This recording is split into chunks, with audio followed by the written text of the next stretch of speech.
Welcome. The world around you is a lie. It's called shadow, and we would like you to wake up.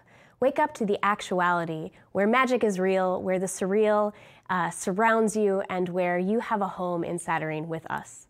I'm Darcy Ross, and this is A Woman with Hollow Eyes, Season 2, Episode 3. Very fancy. Very excited for today's episode. We're going to introduce our cast of characters and tell you about some cool stuff going on with this episode, and then dive right in. So I'm Darcy Ross. I'm Community Relations Coordinator for Monte Cook Games. My pronouns are she, her, and I will be your GM today. My name is James D'Amato. You might recognize me from the One Shot podcast or the Campaign podcast. My pronouns are he, him. And today I am going to be playing a character called Calvin Weaver, who's a bit of a mess, but he means really well. His pronouns are also he, him, and I think we're going to have a lot of fun doing some sort of illegal stuff today. Exactly. My name is Adira Slattery. Hello. I do this, and I'm on Twitter, and maybe you played a LARP I've written. I don't know. I do all sorts of weird things. My pronouns are she, her. I'm going to be playing Shayna Zman today, who totally does not do any crimes ever, and obviously has very few knives. Is there a place people can find your LARPs? You can find, I wrote one for the Sad Mech Jam that's up on Itch. Oh, cool. Which John Harness did, who GM'd Session 0. Other of them you can get through the Peaky Midwest website, I'm pretty sure. I'm pretty sure they've updated my name there, so you can find some of them there. And Adira has said in the past, almost bragging about how good the SEO on her name is. So you could probably Google and find some LARPs, but go on, try out those LARPs. Please don't Google me. Awesome. Oh, goodness.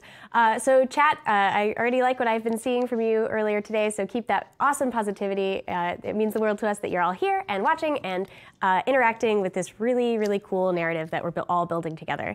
So over the weekend, I was able to meet with some of the backers of the Kickstarter that helped make this season happen, and so there's some really cool content coming your way, and I'm really appreciative of all the cool Flux contributions and the NPCs. I've downloaded the latest draft of all the stuff, and it's really good. So we're going to be weaving some of that in today. And of course, we like to have interactivity during the show as well. So today we have a couple ways you can interact with the narrative and take things in directions that we couldn't have predicted and will inevitably be more beautiful than I could possibly have planned. So without further ado, for 100 bits, you can give a bene to one of these players. So that's a +1 that sort of adds to their venture when they're trying to attempt something challenging. So they kind of have that stockpiled ready for whatever impossibly difficult task they're about to attempt. 200 bits, or maybe a sub as well. Do we want to include that? Yeah, sure. Because subbing helps the show too. Sure, yeah, well, we'll do. Normally, subs are card pull equivalents, Are they? But let's be bad. Let's be bad. You can choose either sortilege or pulling a card if you subscribe. Yeah, cool. Excellent. So sortilege will be for 200 bits. Redrawing a Sooth card ordinarily will be 300 bits, which can be pretty powerful depending on the scene. So you'll want to watch for those that you really want to influence and want to take that in a new direction. For 500 bits, you can, this is a new one, introduce a GM shift. This is kind of like the GM intrusion mechanic for Cypher System. It's some heretofore unexpected thing happens that either it awards a player a despair if it's kind of an ominous bad thing, or a joy if it's kind of a good thing. And so I might have a particular idea, or you can say, you know, I donated 500 bits and I want it to be a joy or a despair. You can kind of give me a heads up. So GM shifts are in play, which will be fun. And for 1,000 bits, we had so much fun doing Flux from last session that they tend to be big, kind of big F-off events, but we want to work through this awesome Flux list that people have made. So for 1,000 bits, you can introduce a Flux to the scene.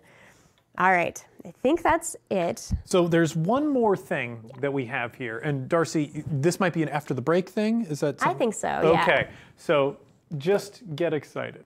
Okay. I have a mysterious envelope with a wax seal over here, for those of you who might know what that is. All right, so last time on Invisible Sun, on A Woman with Hollow Eyes, there was a heist. You were sort of stealing from Shayna's old house, right? And Shayna, what did you pick up there? We picked up a totally ordinary rock. It's just a rock. Yeah. And some And gloves. some very normal gloves. Extremely. And some very normal parts of books. And just everything very normal. Yep.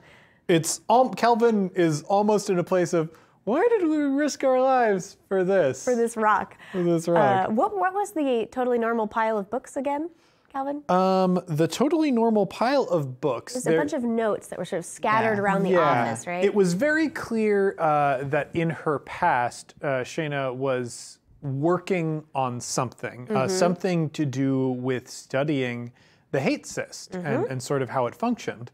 And she was very close to finding an answer. And Calvin, seeing that research, was able to discern very quickly, there's something important here. We'll just steal all this and sort it out later. Yep. Which is exactly what he did. Totally fine. So we have a Bene for Calvin, who's going to need it. And Ken Davidson let us know whether you want to use your sub for a sortilege or a card draw later. Excellent. So after that happened, I think a bit of time passed, but you had money. You were going to pay him for this job, right? Did you do that up front, or was this upon selling? I think it's got to be upon selling. Yeah, because I don't think you really Calvin have the didn't orbs have to orbs pay. at dinner, Yeah. or lunch, brunch. I don't know what meal that was. It was a lot of It meals. was magniloquent, is what it was. For it was you, delicious. certainly. Yeah. Excellent. Thank you. So, Ken? a little bit of time passed. One other question I have: you had there was a bracelet you had a while back. Yeah. From that time you were down in the Thaw's little trials, and you broke it into a bunch 9 of pieces. Yeah. And do you have any of the pieces on you, or have you scattered those to the wind? Does Calvin have some of those? Calvin has 1 piece. I thought I had 2. I had the gross jelly. You have the gross jelly one, but did you have a second one? You might have given me a finger. No, Shayna kept the finger. Okay. So maybe that's what I'm misremembering. Yeah, Shayna kept the finger and the bit of her side. She also kept the bismuth. The black opal she paid for some drinks with. Right. Yeah. Just spreading that wealth around. Yeah, I think you have the 3rd gem. Or no, you have part of the bracelet. Okay. So I've Yeah. got part of the bracelet and a gross blob. Yeah, the 3rd gem and the other half of the bracelet, Shayna has scattered somewhere. Okay. Possibly, I don't know, through the void. Yeah. Throwing it into the void is a popular end for many unwanted items. Excellent. So you also had the rock. Some time passed, and you set up some kind of meeting to sort of get together and figure out a way to sell this rock. What kind of meeting did you set up? And also, some time has passed, so in case you do gather an income, which you probably don't still, you have more orbs to sort of spend. Sweet. Yeah, so lucky I gather you. an income. Yeah, yay. Where do you meet when the time comes? I think Shayna would probably suggest meeting. Misremembered Dream is where we'll be starting. Okay. So Shayna would probably suggest meeting somewhere that's not necessarily very nearby where they were going to sell anything. Right. She is the sort of person who is more than willing to invite herself over to someone else's house. So I see. she would totally been like, "Hey Calvin, do you want to just meet up at your place later?" Okay. Could I amend that slightly and Sure. say you sent me a message saying I'm coming to your house? Yes, that works. That's better. I like that. Yeah. Excellent. So yeah, how long? So you receive a message. Do you send this by thought form? By a little? How do you get the message Shayna across? sends physical letters. Okay. With a wax seal on the back. Okay. She would either give somebody a few orbs to deliver it, or if she just sort of saw a bird, she would try and figure out if Just it was hope one of it- Calvin's, and then just give it the letter. God. Excellent. I think a sleepy postal thought form is going to, take your orbs and take your letter, and wearily sort of rubs sleep out of his eye in a way that is unnatural, and is going to take your letter over. How much time do you give it to sort of get there? And what's your stationery? Are you writing this on like random scraps of paper? Is this nice, embossed old stationery you had? No, it's on the backs of sheets that she has ripped out of a book. Okay, excellent. She has physically ripped a page out of a book and then written on it. Okay. And then sent it. I'm coming to your house. Yeah. Cut to. This was the same way the letter was sent for the job. Yeah. So Calvin absolutely does not open their mail. Yeah. Because so little mail would be for Calvin. He's gotten several Squirrel age for you. credit card offers, which in Saturnine credit cards are just horrible. So he's been kept away from that by Librelite. So I feel like if mail has arrived, we'd probably see Librelite at his desk opening things and sorting meticulously putting everything in its place. He has a letter opener, but I think it's a nice little kind of letter opener knife thing with a really beautiful embossed, like a very beautifully worked metal handle. It's silver, so question mark whether or not you've even made it. A nice little item, but yeah, probably. But he, with a twitch of a few fingers, has it actually sort of split open, and with horrible little metal fingers start opening the letter for him as he sits back and sort of is sorting through other mail. Where are you when this is happening? Calvin is probably on a sofa that's like in this resplendent office. And he is currently, again, working on this time aggregate. And part of his training for that is there are several clocks that are kind of open in front of him. One is disassembled. And he's like disassembling and reassembling clocks, and he's hoping to find some time in them that he can grab hold of. And the theory behind this is that understanding how the clock works will bring you instinctually closer to time. I don't know that this is a particular training method that Calvin is suited to. Usually it's just resulted in a bunch of broken clocks. Oh, yeah. But, they have clocks to spare. Sophie is nearby, perched on a bookshelf. Her beautiful little Fey journal form is sort of watching you and kicking her feet. I feel like Sophie's kind of become a part of the household if you would let her. So she's having a good time watching you break those clocks over and over again. There is so Librelite takes out a fresh copy of the Notion and sort of hands it back, leaning over to hand over to you. Yes, you usually read it, do you not? Yes. And he is excited to get it because he's trying to not do this task right now because it's not working for him. We sort of cut to Librelite's knowing face. Some current headlines. Does everyone want to give a current headline of what's going on in Saturnine right now? And chat, if you have some good ones, we'll read them off too. The bears of Saturnine are shocked. Scandal rocks the noble families. The bears? Yes. Oh, goodness. The noble bears. Oh, love it. Scandal. What kind of scandal? It is one of them has actually been doing a Ponzi scheme.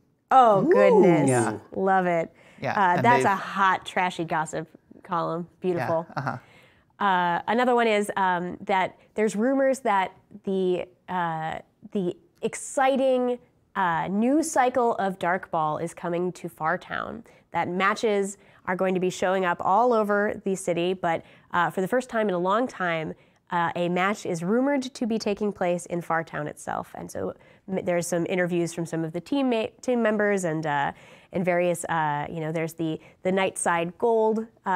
One of their team members is talking trash about the Red Sun team, and there's sort of rivalry brewing. And so there seems to be, there's rumors of the sport coming back to Fartown. there is a rumor that a local Vizsla who is involved in the haunting community has been preparing for a role by haunting strangers in their homes. Oh, boy. Which, if true, would be very scandalous. Yeah. So it's kind of a big, like, there are pictures of like 4 potential people that it could be. And it's juicy. We have actual Notion articles linked in chat right now about the Dark Ball. Dark Ball's grim toll already beginning to tally. And machinations at the Magniloquent Moth, in which I believe Calvin himself is mentioned.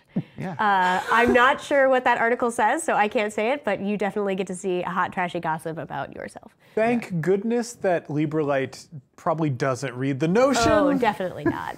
He leaves that to you. Yeah, I know it's gossip about Calvin and Shayna because they tagged me on Twitter. Oh, good. Okay, good. Everybody go read that. That's lovely. And finally, I think I do have to use names equipped. I think this is a GM shift, actually. It's bad enough. That there is a wedding announcement for the rat daughter. I don't think it says with Calvin yet, but it says a mysterious Weaver Vizsla who is the betrothed of famed rat daughter. Oh my God, Calvin is so into this because that's his friend. Yeah. I know that rat daughter. And I'm a Weaver. I could find out who it is. I need to find her name. She has a good name too. That is, Calvin is, as soon as he up. finishes reading this article, he is going to be burning with curiosity about this. He's probably going to talk to Librelite and try and figure out who it could be. Yep. But just as you start to, express to Librelite, another scrap of book, gets held up to the light by Librelite and sort of turned over and notices that, is it signed or does it say to Calvin? So it's a seal. It looks like it's it's almost sort of like rainbow wax because it's like wax mixed with the dust from like the bismuth that she's just like slowly scraping. Nice. There's trying to scrape into nothingness, basically. Love it. Pressed into it. Are you a lich, Adira? You got some like phylactery Horcrux nonsense down pat. Yeah, whatever. Whatever you want to call it. Yeah. Excellent. Pressed into the back of the seal is the symbol of the apostates. Okay. And on the front of the letter, scrawled in all caps, very big, is just Calvin. Excellent. That little sealed, rolled up piece of paper gets handed over to you with a quizzical, sort of folding of the pages. Calvin looks confused at it. Doesn't smell cursed. Librelite waves their hand. He's already checked. Calvin will pull another silver letter opener from his finger. Very nice. Curses have a way of finding me. He opens it and goes, oh! And I think he'll pour out some orbs. How many orbs is this? Or this isn't the payment yet, right? Not the payment yet. No. No, so he's like, oh, this is from my job. Librelite. I know. First excitement and shock, and then suspicion. Don't worry, it's already done. All the tough work's been done. It wasn't a big deal. Just some light recovery work. Somebody had lost something, and I helped them reclaim it. What is your doorbell sound like? When someone comes to visit? How does the house know or communicate that to Librelite and you? Rotating sea noises. So I kind of feel like the stupid house. This one, especially like Calvin coming back and having this bird thing. I think one that's in the rotation is just a seagull. Oh my God. That's obviously the one that sounds then. Okay, perfect. It's terrible. The neighbors hate it because they can hear it, but Calvin and Librelite love it so much. It's just you beam every time it sounds with some new horrible. We share a look. Sound. We're just so tickled. Okay, excellent. So so we cut to you. Where are you? Are you like letting yourself into their house? Are you being polite? Shayna rings the doorbell, waits like 3 seconds, and then just walks in. Excellent. Because no one can stop her. Yeah. So Lieberlight is getting up and starting to tug on their vest and getting presentable for your employer. I don't think Calvin has read I think he's reading it. It's like, oh, it looks like I've got a meeting soon. Oh, and it's going to be, and the door opens. Yeah. And Calvin looks up, sees Shayna. Yeah. And thinks, do I want to let my husband know that this is my employer? Yeah. Because he will figure out the kind of work that I've been doing pretty quickly, probably. Right.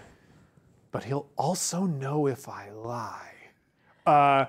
Calvin very quickly looks over to Sophie, who definitely knows what's going on. Yeah, Sophie is eyeballing into each person and saying nothing. And he's just shooting a look, what do I do? What do I do? Oh my God. Sophie gets up off of the shelf, sort of flutters some pages and lifts over to Lieberlight. You see that the pages sort of flip through, and you can see that certain words of the journal, of course, that comprises her book, are sort of highlighting certain words, or bits of the page kind of unfurl. She's very quickly communicating with Lieberlight about some urgent task that he's needed for, that he's forgotten. Just pulls a distraction, and Lieberlight, gives you a gracious welcome with sort of words. Isn't quite sure who you are. Hi. Yeah. And he gives the "where are my manners" look and extends a hand. There's the "don't I know you from somewhere?" Lean in. We went to the haunting together.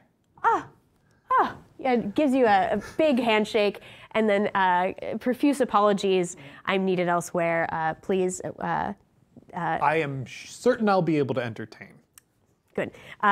Scuttles off to some labyrinthine room and leaves you, and with Sophie with him, I think. Shoes off, shoes on. Shoes on. It's an office. Okay.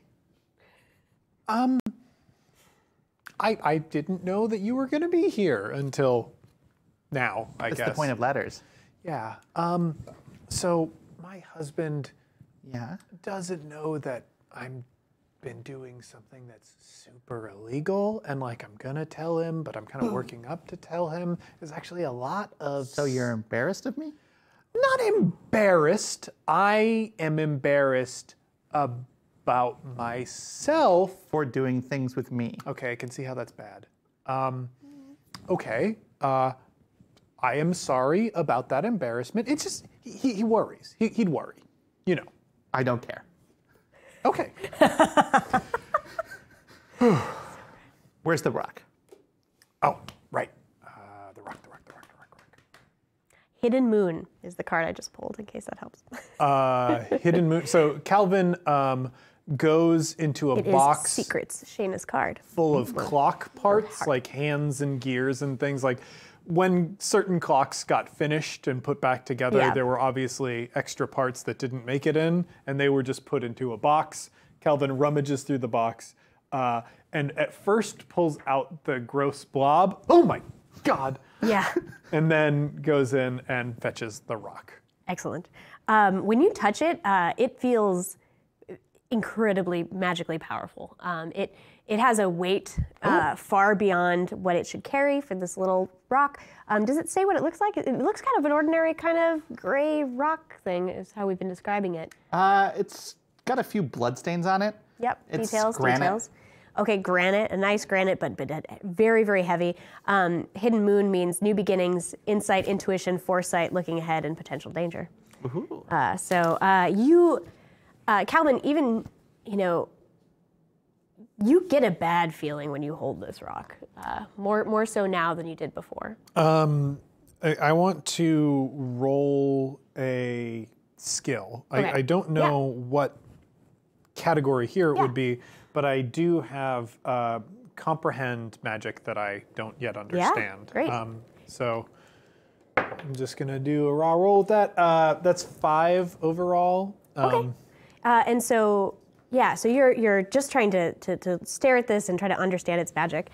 This is so powerful, I think it's going to be hard for you to glean anything. But you would know that, of course, magic has different affinities with the various suns. You know that this has something to do with red. You know this is whatever magic is related to this rock is one of destruction, chaos, violence, withering away, death, murder. Kelvin like Passion. kind of puts it down and wipes his hand off. What are we doing with this rock? We're going to sell it. Okay, I will admit I know very little about this particular rock, but it seems bad. That's why we're selling it, because there are people who will pay lots of money for bad rocks. Yeah, but they're like probably bad people who would have bad intentions. Yeah? Okay, I see there are some basic philosophical disagreements that are going to make this conversation very difficult. Okay. I'm just concerned because it seems like a very powerful object that I can only imagine would do bad things. That is its only function. Shayna sort of thinks for a second, nods sort of to herself, very sort of like, yeah, he's probably right. Well, this is the thing. Bad magic does not always have bad ends. Good things can come of this. Change is good. Calvin, thinks about that. Yeah, you're definitely right about that. And the person that we'd be giving this to or selling it to, we could do our diligence and make sure that they want to use it for something like that instead of the more obvious things that I could see coming out of this rock being given to someone. Bashing someone's skull in? Well, I feel like that would be a very rudimentary use of a rock, like with a lot of magic power. It's really good at doing that, though. Again, I think basic philosophical disagreements. Let's forge ahead. I am totally comfortable with selling this dangerous rock. Yeah, I'm surprised you've been keeping it in your house. Are you okay?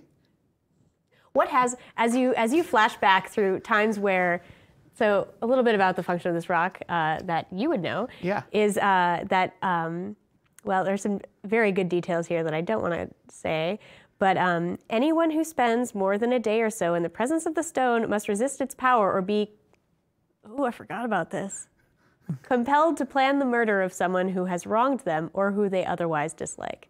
Now, you are in the house of one of the most powerful weavers probably in Saturnine, namely Librelite. So I think you're not naked against its sort of charms. However, what has been happening it sort of seems to Darcy, instigate plotting of bad things. I've got this. Okay, so, okay. Let us know. We move back in time. Yep. Like we see the audience watches clocks get rebuilt. The gears in the box are like slowly getting emptier and emptier until there is this rock. It's in this box. Calvin is surrounded by a bunch of clocks, and he takes the. I think this is happening in the dining room. Okay. So he takes the box. He sets it next to the table, and he begins his work. We follow that box. And we see a mundane mouse that is sort of like moving about this room.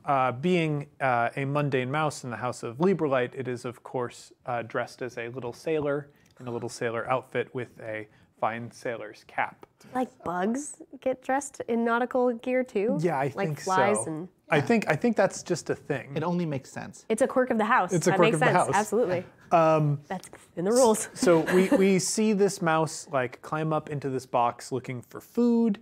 It sees this rock. it sort of sniffs at the rock, and we can tell no. like it's affected in some way, and it gets out.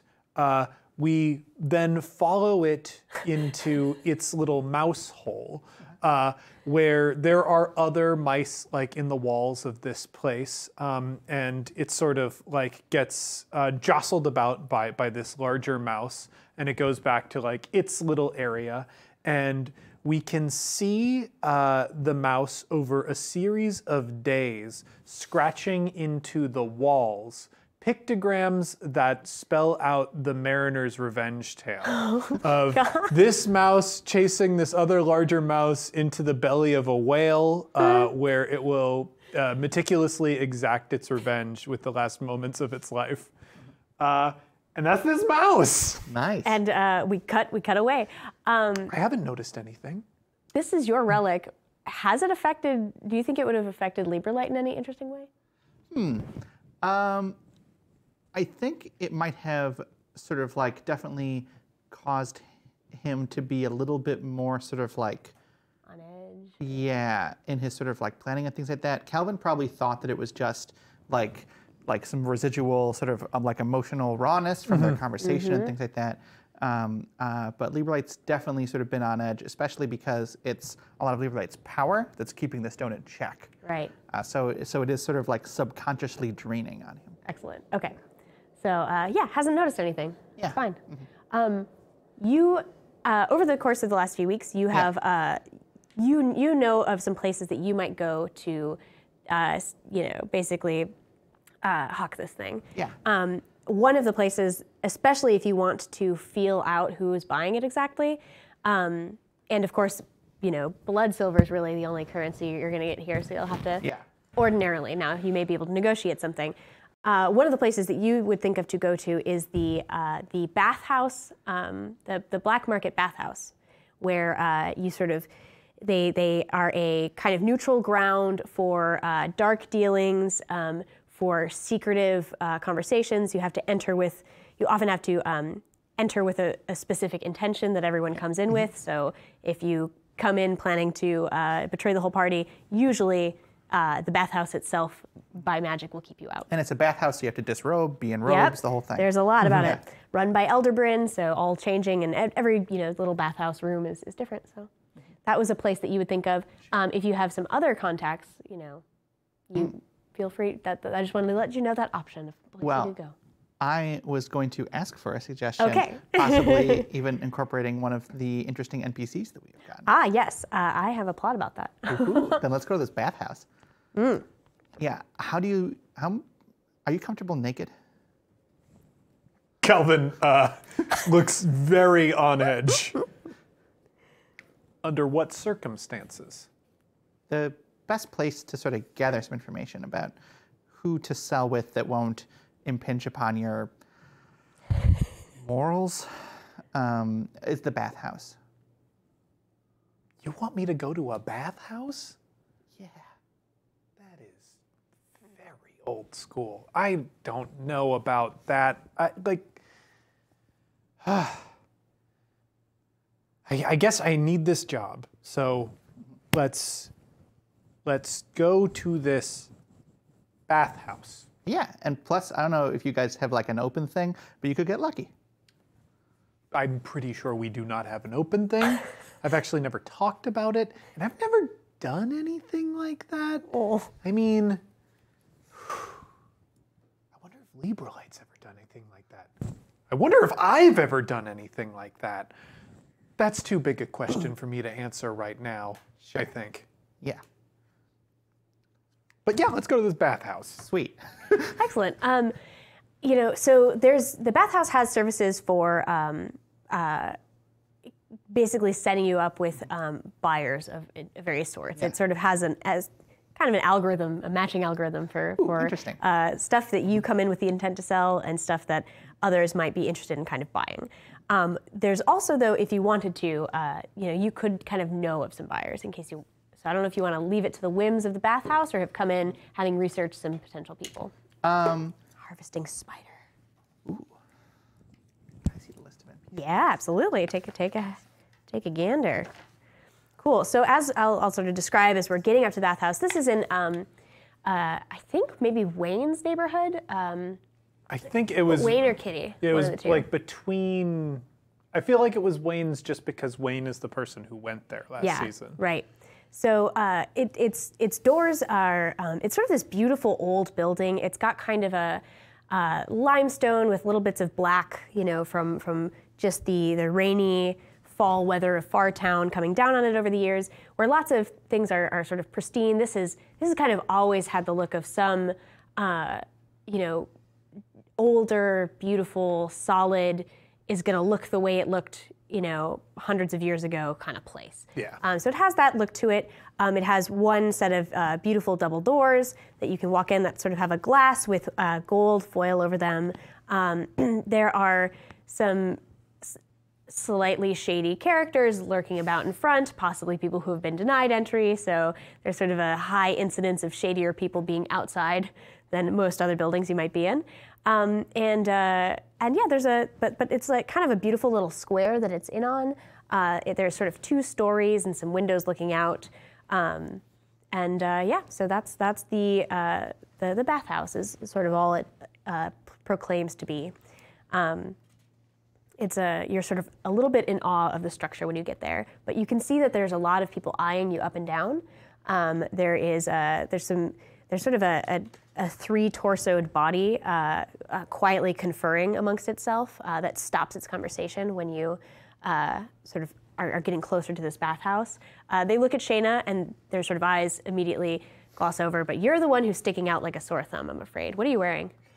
I mean, Calvin's just in his regular suit, his usual tweed. Ooh, wow. So 3-piece. Demons and angels and stuff. Ooh, yes. He, I think, does have a bathing suit that he's got in like a canvas bag with him that he got. This canvas bag is from the Saturnine NPR equivalent, which there's going to be a lot to unpack there, so I don't want to answer too many questions, but they still do depend on like subscribers, giving monthly donations, and they still give out canvas bags. Excellent.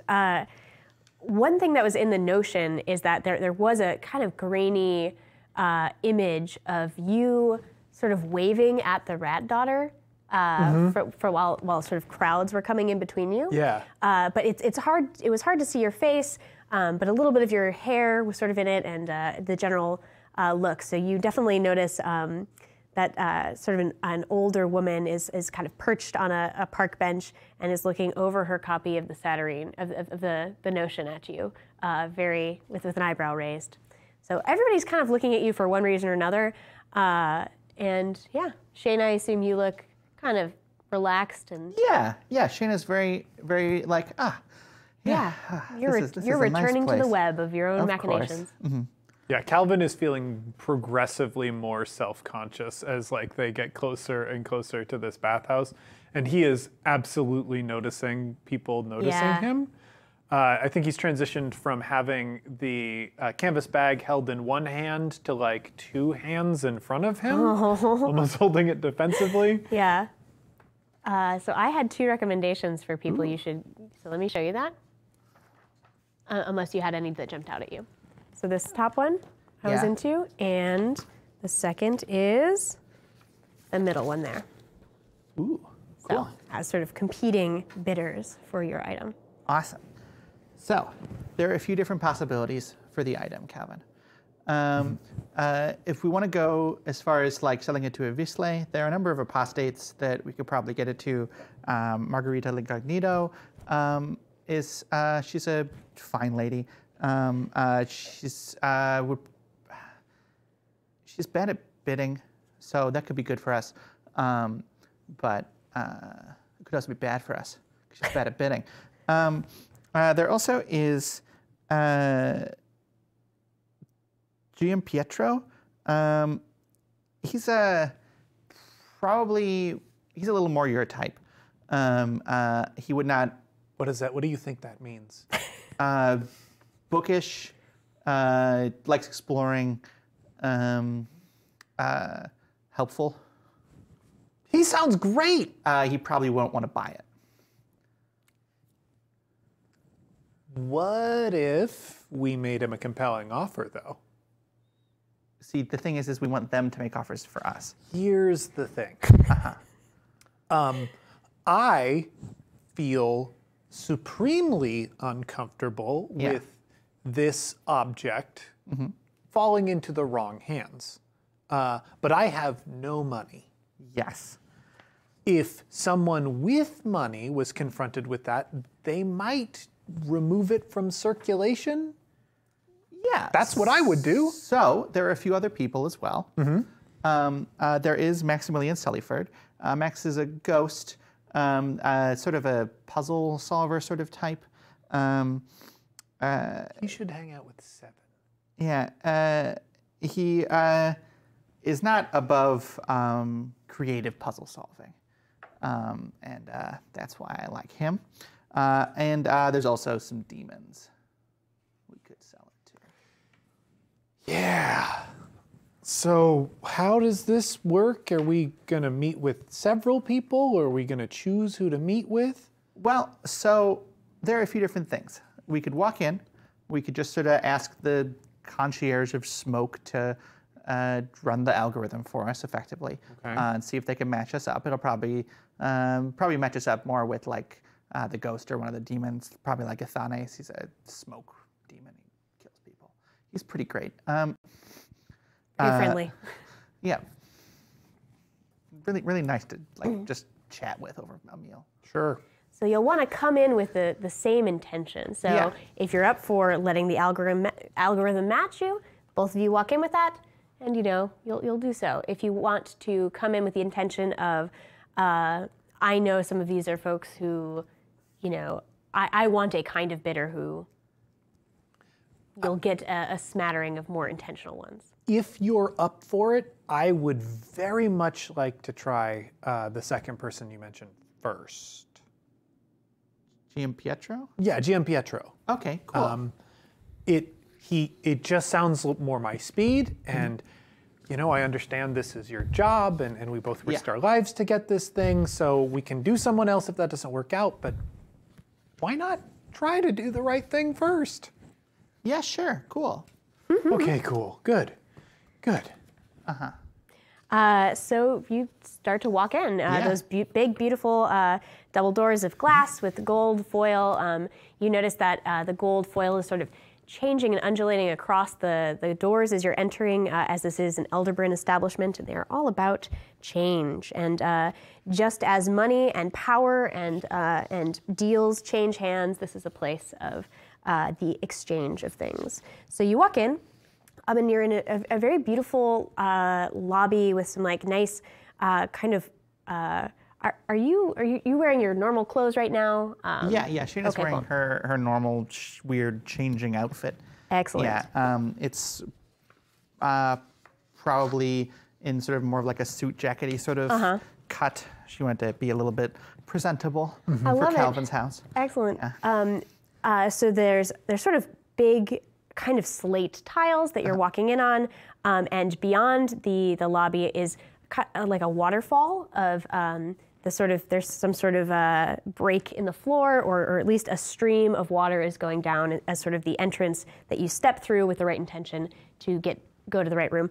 There is a little concierge desk with a helpful kind of smoke-looking spirit. Looks like it might be a spirit of indigo. Actually, so this is a being of truth and reality, and is sort of somewhat of a comfort in a place that is otherwise backwards dealings, and a place where lies might otherwise abound. So this sort of undulating smoke creature greets you as you walk in, imprisoning ice. Very exciting, very ominous.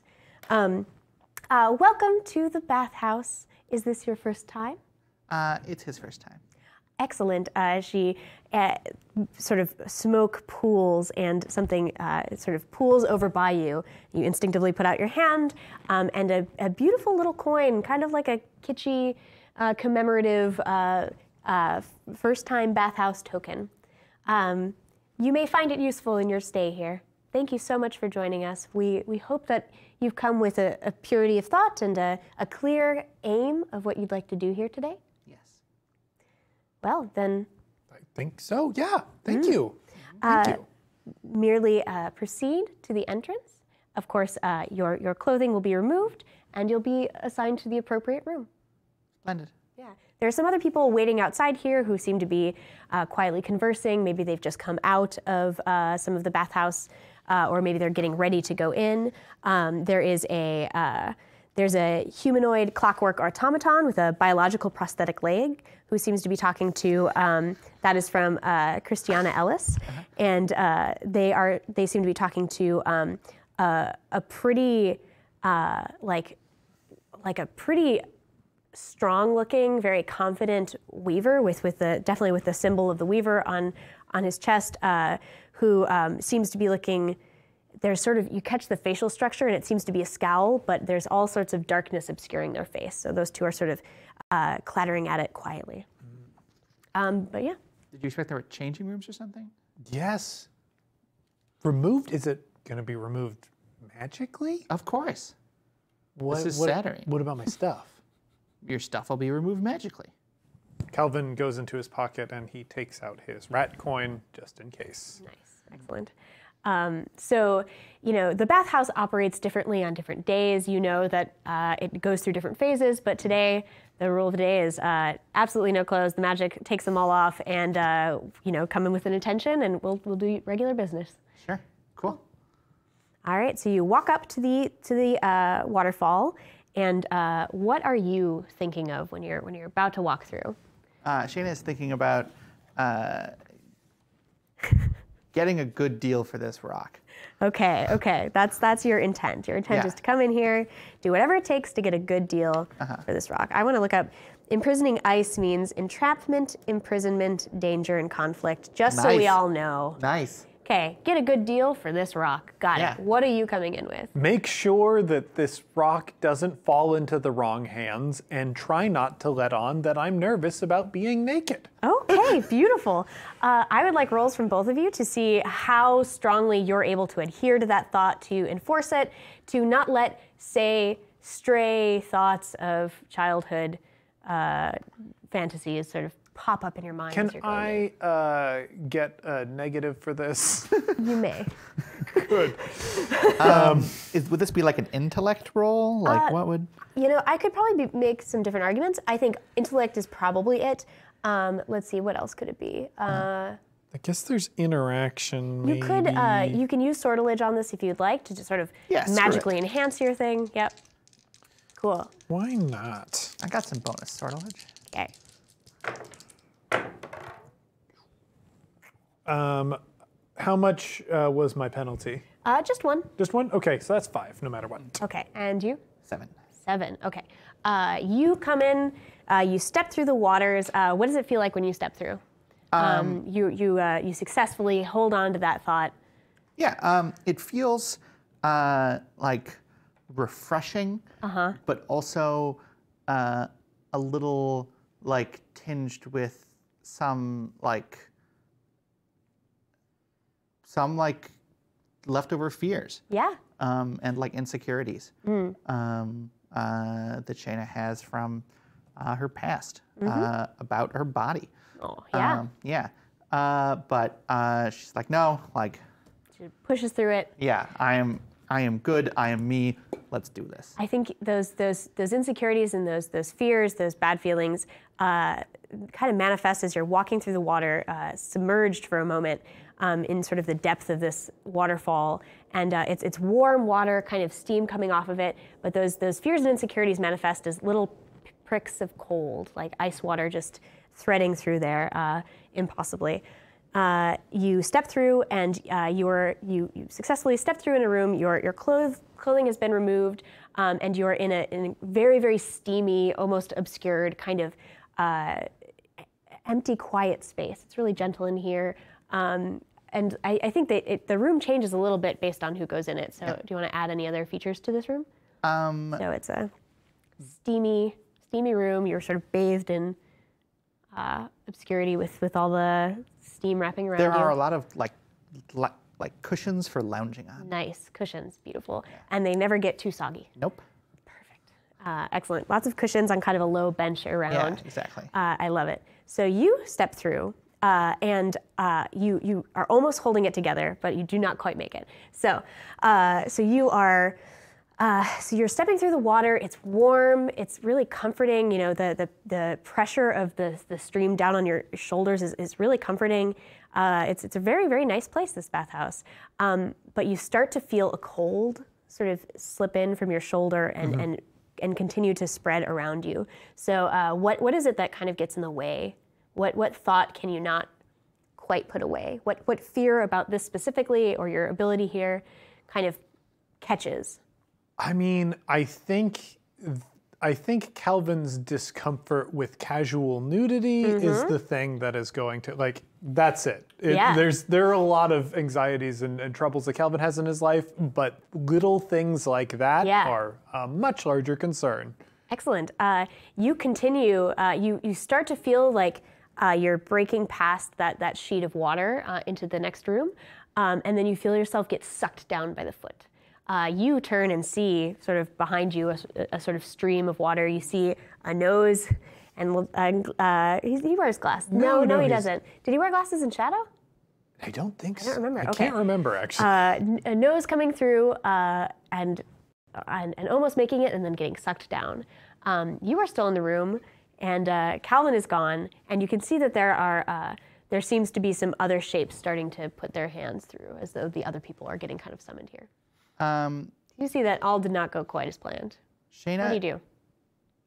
Shayna's going to reverse time. Oh my gosh! Yes! Yay! Oh, I'm so excited. So, Shayna just goes, that's not good. This is a good card to draw, too. Ooh. This is Visions, which Jewel. doesn't help you folks, but Enticing Jewel. Yeah. I wonder if that little rock is an enticing jewel you're hoping to get for somebody. Okay, so what happens? Yes, Shayna begins to reverse time. Do you hear, like, do you scream as you get pulled down?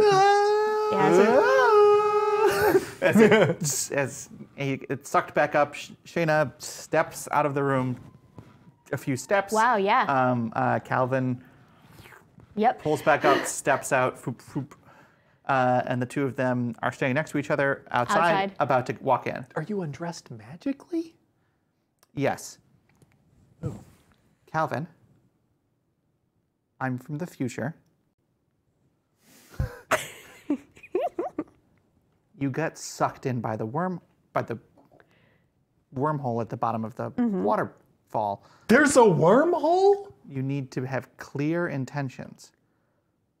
You were nervous about something. You were afraid about something. Try breathing with me. Ready?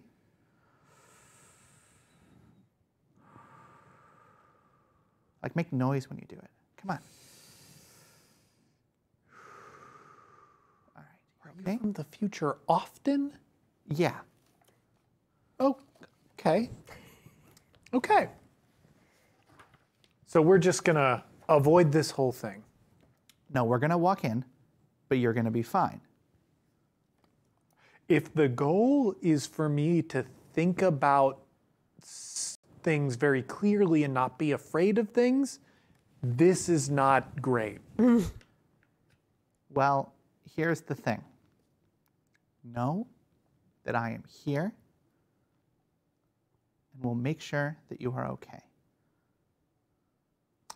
I think Calvin has been through a great deal with Shayna. Yeah. And I feel like Calvin trusts Shayna. Awesome. So I feel like that would probably be a good pep talk. How do you walk through differently this time? Shayna goes like this, sort of putting out for Calvin to like snake an arm into her arm. Yes. Yeah. I like it. Calvin takes a deep breath and plunges through with her. Excellent. No roll required. With such, you've come together on your purpose here, on your relationship together, and you are able to step through the water. Does this room look the same, or does it look different? Yeah, it probably doesn't have like lounging cushions anymore. Now it's got like a lot of like basins that you could like splash water on yourself and like rinsing your hands and things like that. They're at many different heights. Yeah, and, exactly. Kind of look at like they've been laid out in some maybe magical or energy channel way. Absolutely. I think now that Calvin's here, Yeah. In the center of the room, there is a pool of dark water that like shimmers with some kind of silver stuff, but it is like opaque water. So if people were to sit in it, it would conceal them, which is a tremendous relief to Calvin. The ceiling of this place looks like a model of Between the Suns. It's like a very beautiful sort of nighttime umbra movement. Gentle movement. It's lovely. And so do you have a thought about who might meet you here, or would you? Go for it. Or should we ask the card? So enticing jewel, we know what that means. Somebody's going to come here and be enticed, but I need to know who. Fire Dick Man, if there's a chance, oh please, damn it. So cool. Oh, it's okay, just it's so very cool. cool. It wasn't the Fire Penis Man. Wow. It's Mysterious Rune. That's a sweet card. It is a secrets card, which is Shayna. It's a very high-powered secrets card, and I don't know this one very well, so I'm going to look it up, but I think a first for us. Look at this. It's because of your wonderful new card shuffling skills, Darcy. I was about to say, yeah, you've saved us. It's, okay, Mysterious Runes, so exciting. Unfortunately, we gotta try for Fire Penis. Its meanings are magic, mystery, wordless communication. Can you decipher what the book holds? Beautiful, but it's gone. I usually still populate the thing because I want to get to the hand. Yeah. Yay. So exciting. Ghostly presence. I know who this means. Yeah, it's the ghost then. The ghost. It is not just a ghost, in fact. It is several ghosts. Ooh.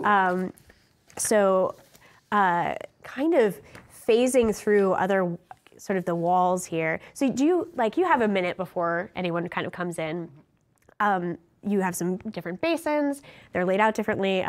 There's like mist in here. It's gentle, it's lovely. What does it smell like? I think it smells like someone has recently snuffed out incense. Excellent. Ooh. Perfect.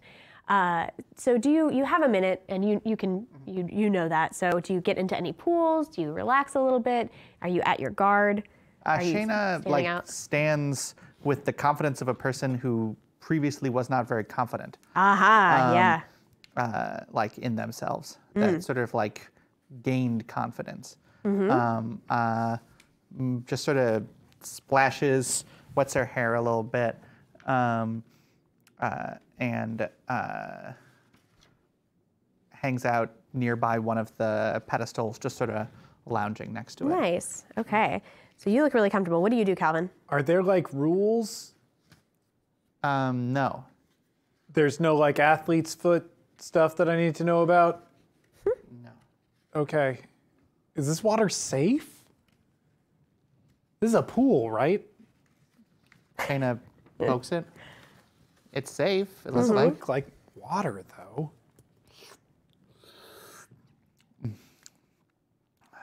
I think it's Kool-Aid. Is that good for your skin? Calvin, Probably. like, dips a toe in. How does it feel? You dip a toe in. It is a little viscous, just a little. Not as much as like, it's not as much as you might think. Just a little viscous. It kind of wavers a bit as you put it in. But it's actually, it feels, the more you sort of assess it, it's almost like those kind of hot wax things that you put your feet in that are really nice. So it's kind of that. I don't know if Calvin would know. Calvin is into that Yeah, paraffin wax. Paraffin wax, exactly. Yep. So it's a little like that. Do you continue to go in? Yeah, or? Calvin, like, after feeling how pleasant it is, definitely moves right in. Excellent. And it's grape flavored. As you're saying that, from a pool that is, the sort of basin is in a weird kind of crescent shape, a ghost starts rising up out of the water. And the water is completely still and very, very quietly. Someone you know to be Maximilian Sellyford is, you see his tall top hat sort of rising up before the rest of him. He seems to be kind of stretching, waking up a little bit, looking around, and so Maximilian is, hello, Maximilian Sellyford at your service. I hear you have something here to entice me with. Yes, we to our good master of puzzles, we have some interesting thing for you to look at. Well, please. Well, I'm sure you wouldn't be interested in it. This isn't the guy, right? One of the guys.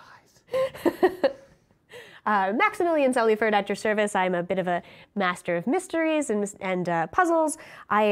Mister of Masteries. Why, that's a good one. And he just jovially, gives a belly laugh.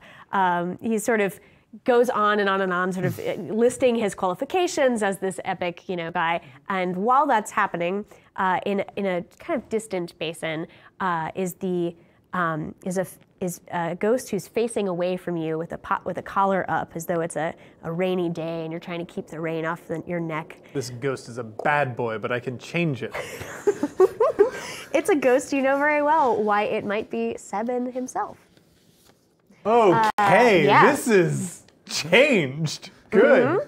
Sebin, so you see this trench coat rise up out of the water, and sort of big eyebrows kind of look over at this master of mysteries going on and on and on. Are you just letting him do his thing? Yeah, that's Shane sort of just his. lets him do his thing. Yeah. Yeah. And so He Sebin. idly sort of splashes some water. So how would Sebin introduce himself, being even more haggard than you have ever seen him? That's so impossible. I think Sebin gets in the room, takes a look around, and he'll just.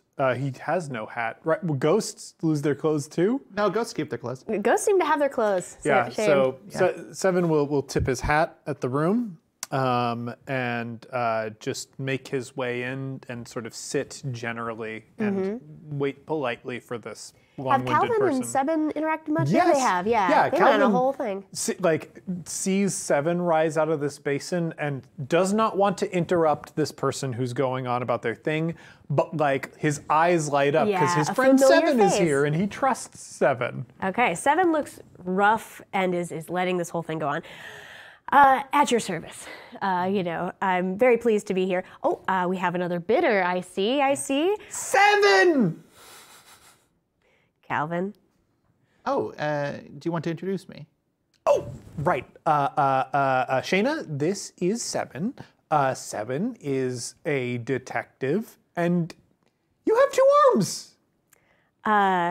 So I do. You see him tug the right arm sort of down, and he holds it kind of close to him. It's good to see you, Calvin. It's very good. It is very good to see you, Sebin. Sebin, at your service, the occasional PI. Don't I know you?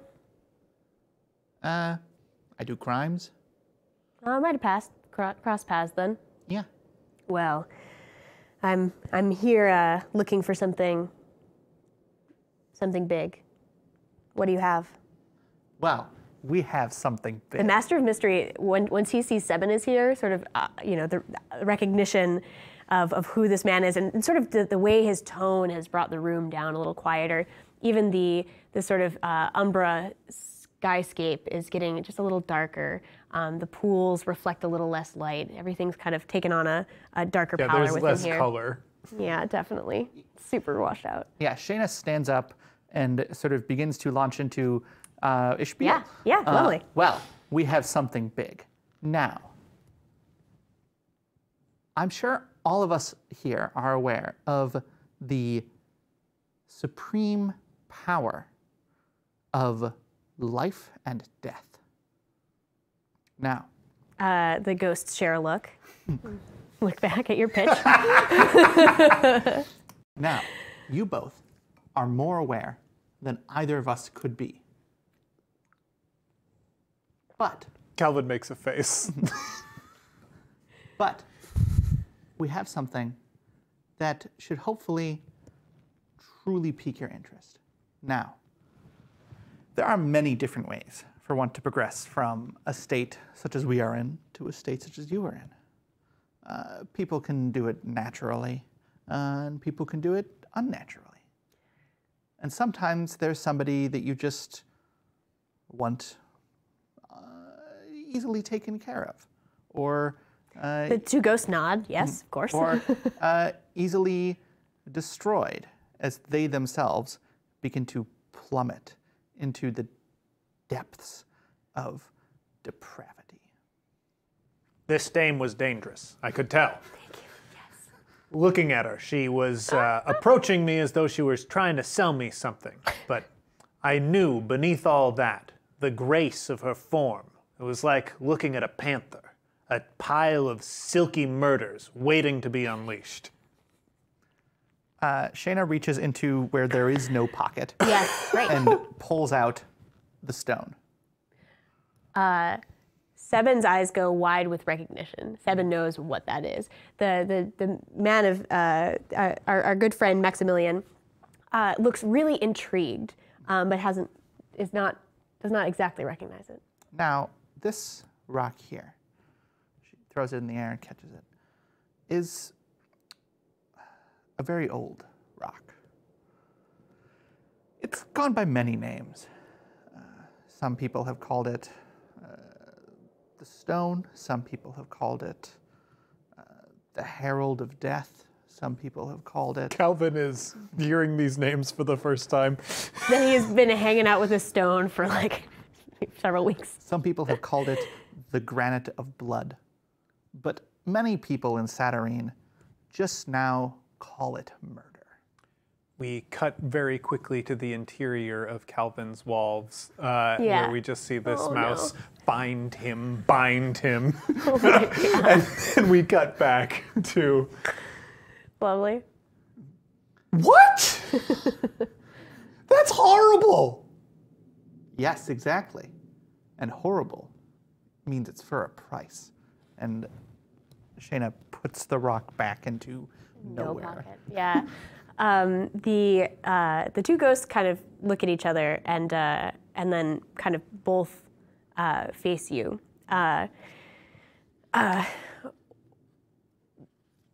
The man of mystery says, payment can take so many forms. I find that usually when I'm acquiring curiosities, my talents and my wit and my ability to find information about even the most puzzling of mysteries is quite a valuable asset. Interesting. Of course, I do have some amount of blood silver if we do want to go that route, but I can make you the same offer, but I'm a detective. And you need it. He has not let on that he needs it. Excellent, excellent, excellent. Yep. Though Shayna might be able to see that. The internal monologue, and I need it. Yeah, for sure. Yeah. Now, if we're talking about services in exchange for this, we've got to really quantify where those services could lie. So let's play a little game. Oh, exciting. Calvin looks extremely nervous. The Maximilian is thrilled, and I think there's been no change in expression of Seben. Yep. What's my middle name? Ooh, very exciting. That rules. Oh my gosh. That's wonderful. Weeping Priest. Betrayal, weakness, turnabout, disillusionment, and loss. Excellent. Wow, that's a powerful one. Dang. I just want to read a sentence to you all. Yeah. It Please says, do. "The worst secret of all is the one that conceals betrayal by the one you love most." Shayna, just saying. Yeah. Well, that determines some things about what Shayna's middle name is. Ooh, yeah, exciting. Seben lights a cigarette and eyes Shayna up and down. The longer I sat with her, the more I knew. It wasn't hard to figure out who she was, but that didn't answer my question. What's her middle name? Excellent. Maximilian, meanwhile, seems to be taking out a little notepad and seems to be sketching things. He's sketching, but the glyphs that he's writing are actually happening in the air in front of the notepad. He's sort of drawing these elaborate runes. He seems to be casting some kind of divinatory magic, or perhaps he's puzzling it out functionally. So what does he do that that brings up your? Well, first make me a roll. This is going to be, I think, perception or interaction, depending on how you want to do it. Let's do interaction, because Shayna has been doing a bunch of talking. Yeah. And if it matters, Shayna does have a skill in lying. I'd count it. All right. You got a venture. Sure. So that's 2, and then this. That's Shayna, so plus 1? That's what I thought. Oh, wait, this is apprentice, so haha. The apprentice is bad at stuff, so minus 1. No, so Yeah. I went from 2 to 1. Okay. Because I spent a minute. Got it. Is that a 0? That is a 0. Excellent, beautiful. So you were trying to do interaction, right? Yes. You're trying to figure this guy out, right? This Maximilian. He's doing something, and you are feeling, the both of you actually start to feel little tugs at your, so you're still standing, right? Yeah. It's almost like the hairs on your body, right? The little sensory, I almost called them vibrissae, but we're not like weasels. You can't prove that we aren't weasels. You have little hairs on your body. If I wanted to be a weasel, I could be a weasel. We could go to the change room right now. No one could stop us. Everybody's weasels now. We cut to a bar across Saturnine. We should be weasels.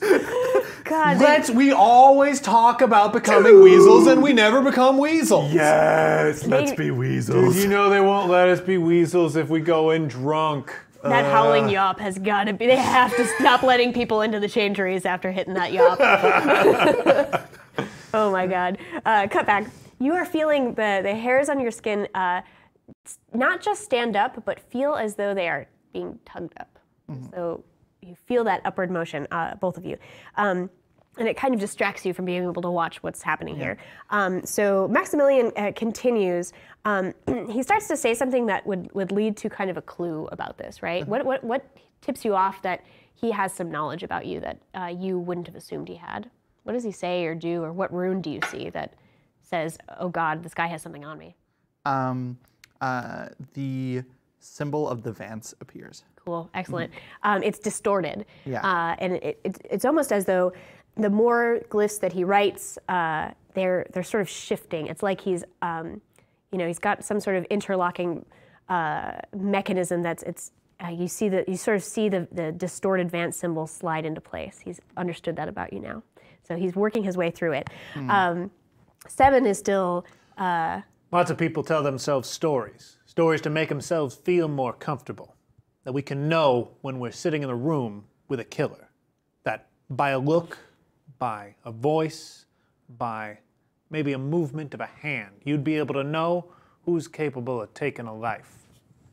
But we both know that's made up. There's no profiling. It comes down to a moment, comes down to a decision. You try to go through life and surround yourself with people that you trust, people that you love, people that you think would never hurt you. But we know even very clever people, even very wise people, they occasionally make mistakes, don't they?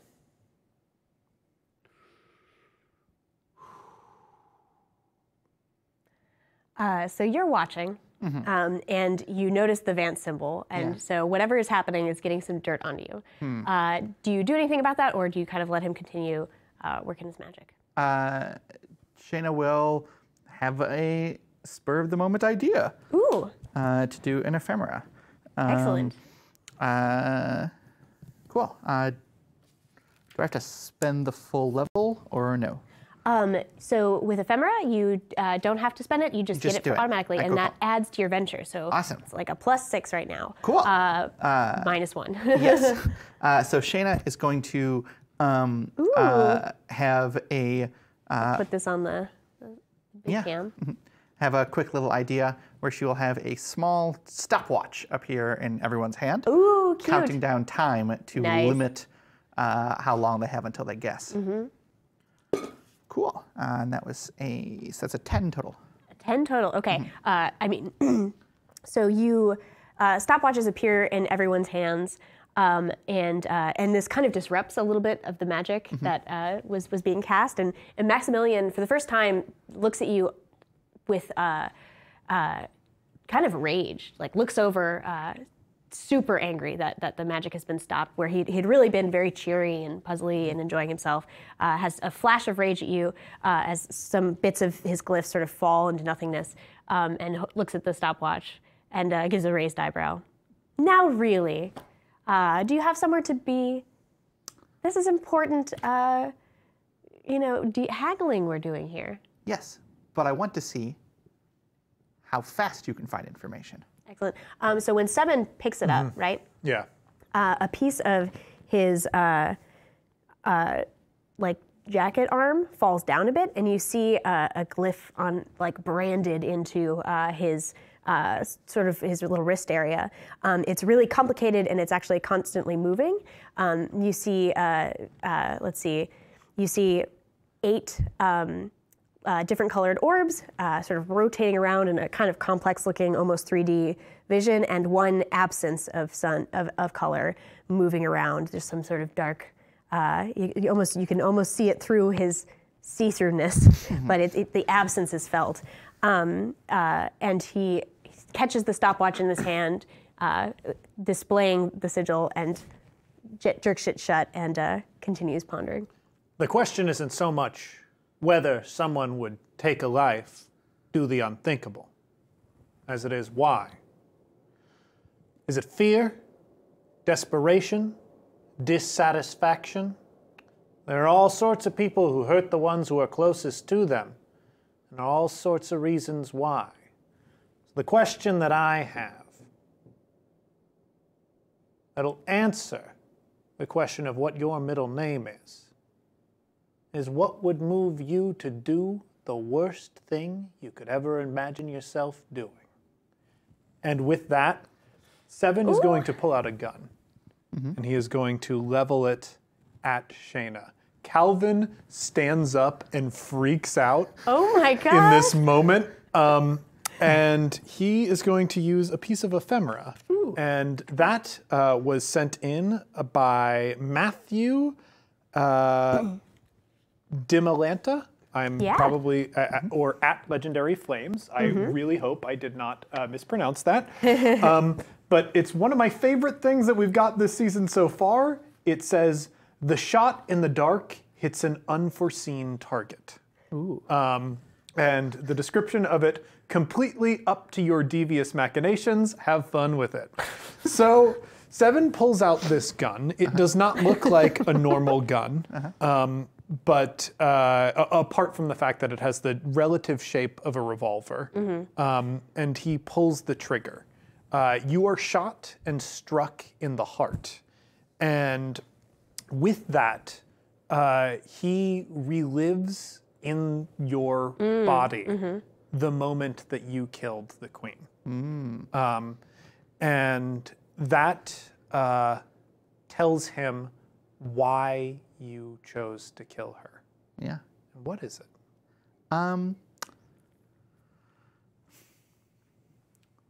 Survival and fear.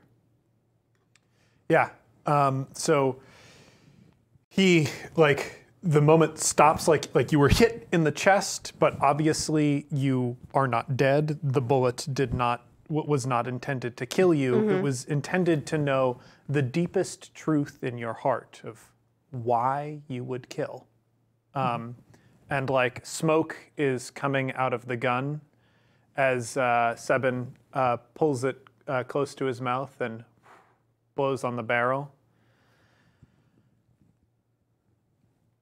I don't know your middle name, and I never will, but I know the most important thing about you.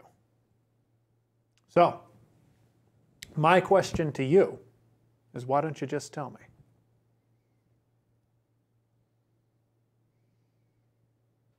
Shayna looks at the stopwatch and looks at Maximilian.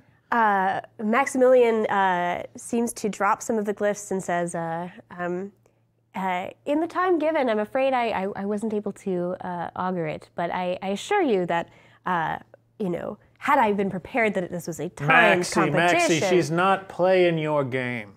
Again, that flash of rage, just a little bit, shows at you. Well, clearly I'm not able to live up to your expectations, but all's fair in the game of haggling. Thank you very much. Will you be going with the PI over here? That is yet to be determined. Maximilian kind of nods to himself and sort of steps back and sinks down into one of the pools, looking very contemplative. You say you know the most important thing about myself. I know the moment that you transitioned from being what you thought you were into what you became. And I know that was driven by survival, fear. The thing that I can't figure out, the thing that puzzles me most, is why someone who wanted to survive would embrace the hate. You see, everyone else was running away. You took a look at that. You took a look at how it changed people. You took a look at how it made them hurt each other. You took a look at what it made them want to do to the person that you loved. And you walked right into it.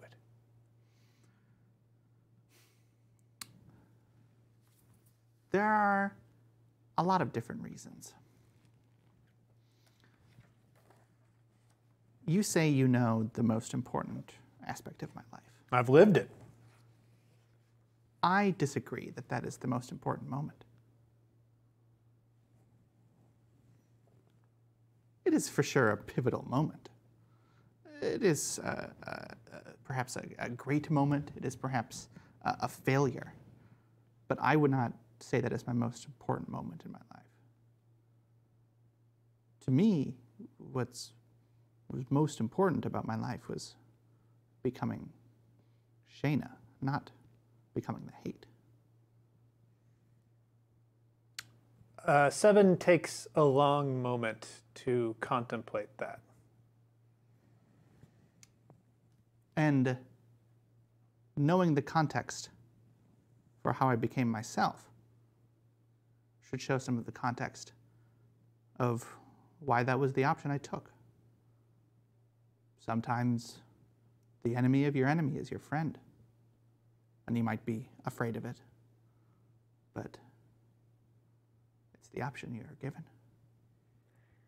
Seven nods at this and pulls out of his jacket a small pouch, kind of like worn. It has the look of kind of worn leather, like a little leather bag. He opens it up a little bit.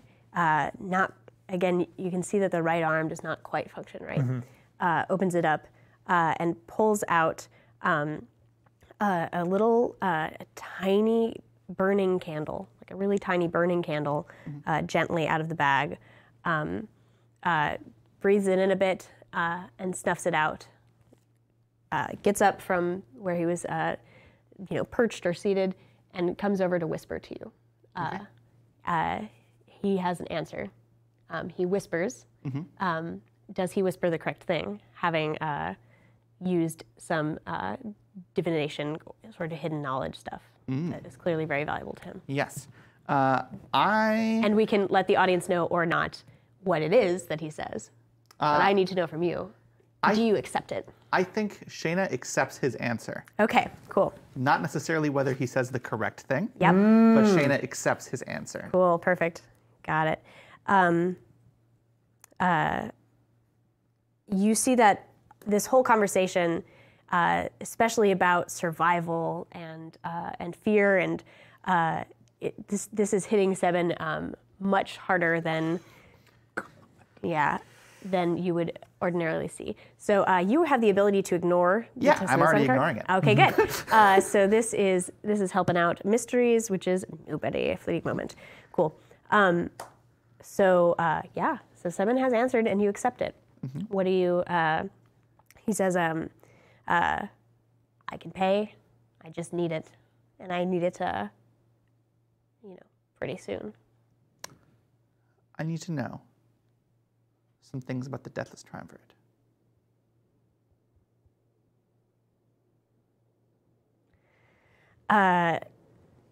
That's a pretty tall order. It's a pretty tall stone.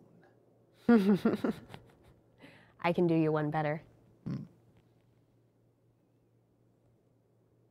I can get you in. Splendid. Shayna reaches in, pulls out the stone. Excellent. He starts to reach out for it with his hand, puts it away, tugs down the jacket, pulls out a little cloth that's also see-through, reaches out, and you can see that it conforms a little bit to the stone, furls in into a little kind of it sort of furls into and becomes a little cigarette case that he sort of slides into his jacket. Even through the handkerchief, it felt too familiar. It's the kind of rock that once you pick it up, you can't really put it down. Perfect. So are we not getting money? You're going to still get some money, Calvin. Okay. Can I get information? Seven looks over at you and looks very serious.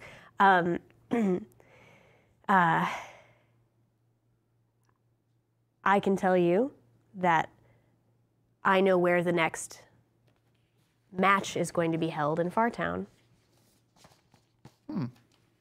More importantly, I know when the next match is going to be held underneath the Deathless Triumvirate's headquarters.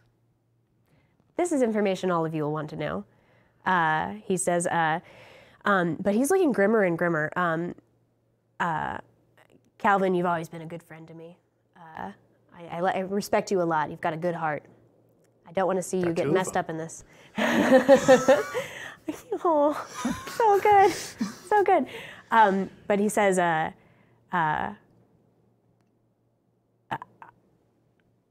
he starts to get like not being able to find his words. He starts to, he kind of puts an arm on your shoulder and says, you know, I understand if you're going up against the Deathless Triumvirate, well, you know, son knows somebody's got to.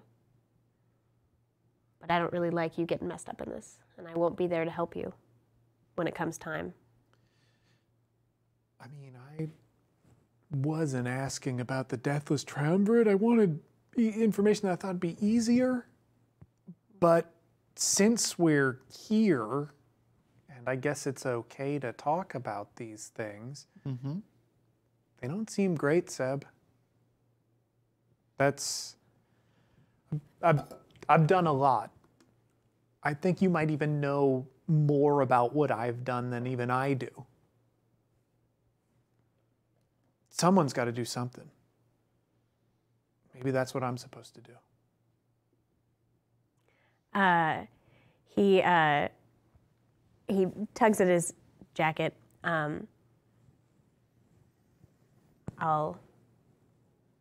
I don't know much about them myself.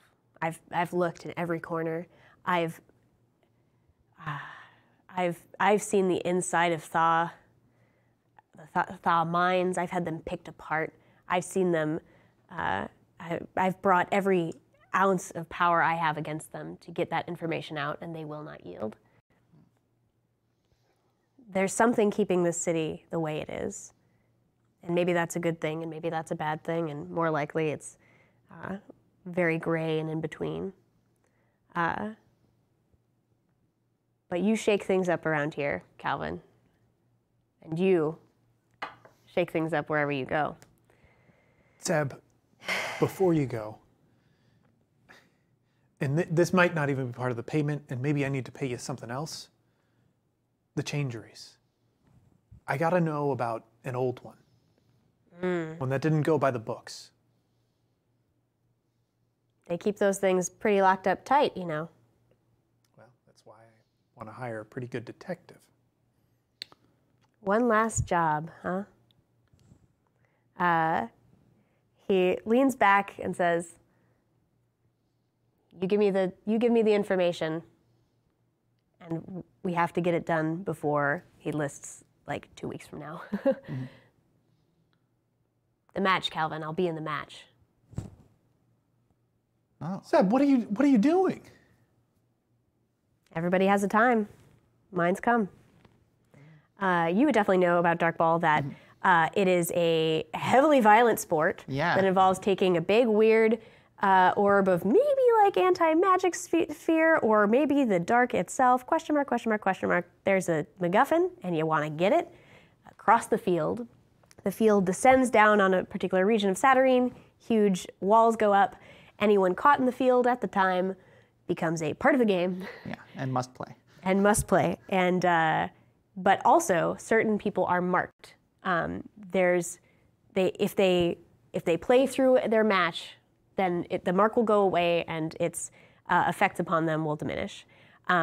If they avoid it, or if they decide to keep wearing the mark, like some adrenaline junkies will, just to keep getting put in these matches, there's sort of negative effects to trying to avoid it. You get pulled in whether you want to or not. This is an incredibly deadly thing. Why don't you make me an intellect roll real quick?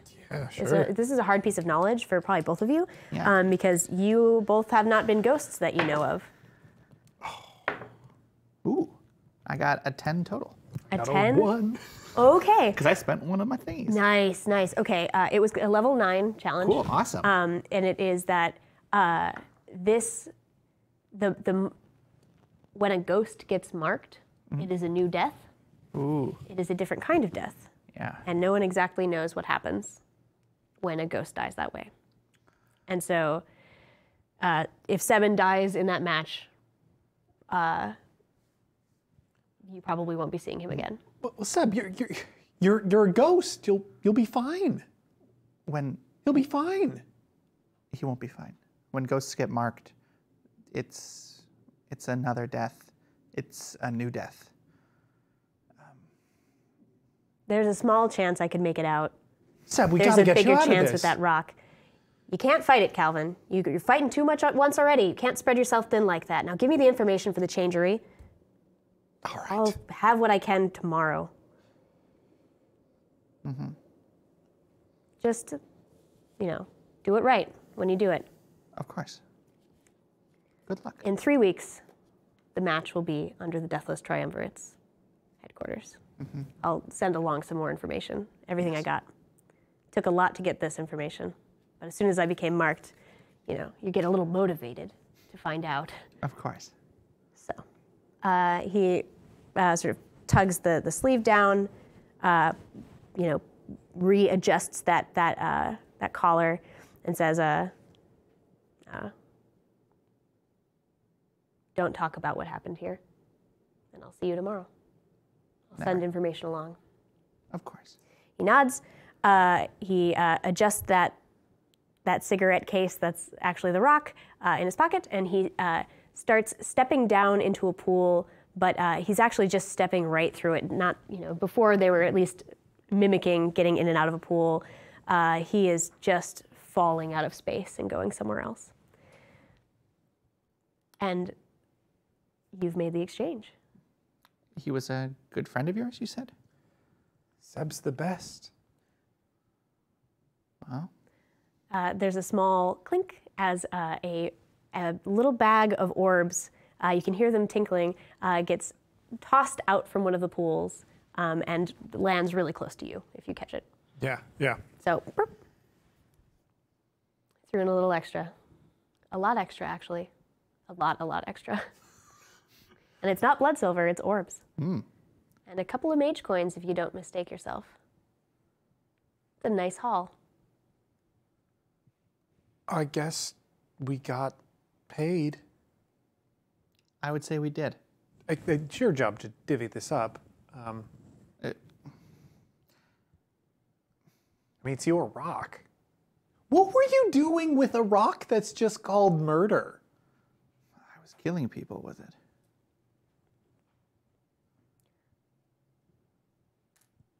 So all that stuff that Seb said about the queen? That was a little before then. Through the waterfall is a long metal and moving beak that is starting to push through. This is a GM shift. I don't know which one it should be. Sort of could be either. What comes through is a wild little mechanical bird contraption. Oh my God, what was his name? He had a really good name. But you gotta tell us the name, chat. What's the name of that bird? I can't remember the name of Wayne's bird. This is Wayne's bird. However, Wayne wrote himself out of your timeline, my friend. Did he write himself out entirely to the point that I don't remember him at all? I think that's what happened. Holy crap. And Wayne said specifically that there were two Waynes, right? And the Wayne who knew was manipulating the life of the Wayne who was sort of... Pepin. Thank you, Pepin. Oh, yeah, Papon. Papon, yeah. Something like that, yeah. Yep, Papon. Very powerful apostate Wayne was manipulating the life of regular Wayne to keep him away from you. That's my understanding. Yeah. And he resisted the urge to interact with, ruin our lives. So I guess I don't remember this bird. It looks damn familiar though. Yeah. And it brings you joy when you see it. You can, you're so excited when you see it, but you can't figure out why. This mechanical bird contraption is maybe saying its name, Papon, and as sort of announcing itself. Like a Pokemon. Yeah. And I don't remember how it transmitted the messages, but it sort of, I think it kind of horks up. Yeah, there's like ticker tape that comes out of it. Yes, ticker tape starts. And it can also read your mind. Yes, also that. So it sort of presents itself very regally. You're like, this is a bird walking through, but it must have had clear intentions that align with yours or something. This bird! Yes, Calvin, it's a bird. Ticker tape is coming out. Did you make this bird, Calvin? No, but I love this bird. Papin looks up at you very, endearingly, and the ticker tape is coming out. But then the ticker tape kind of starts to fold in on itself, and kind of is really looking like it's folding way too tight. It's starting to roll up and get all chaotic.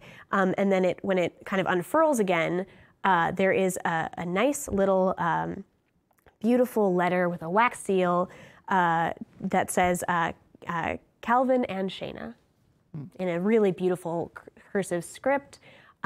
It's got a real heft to the paper. It has a kind of, it has the faint smell of like oil, but it's hard to tell if it's from the bird. But it sort of walks over and picks up the letter.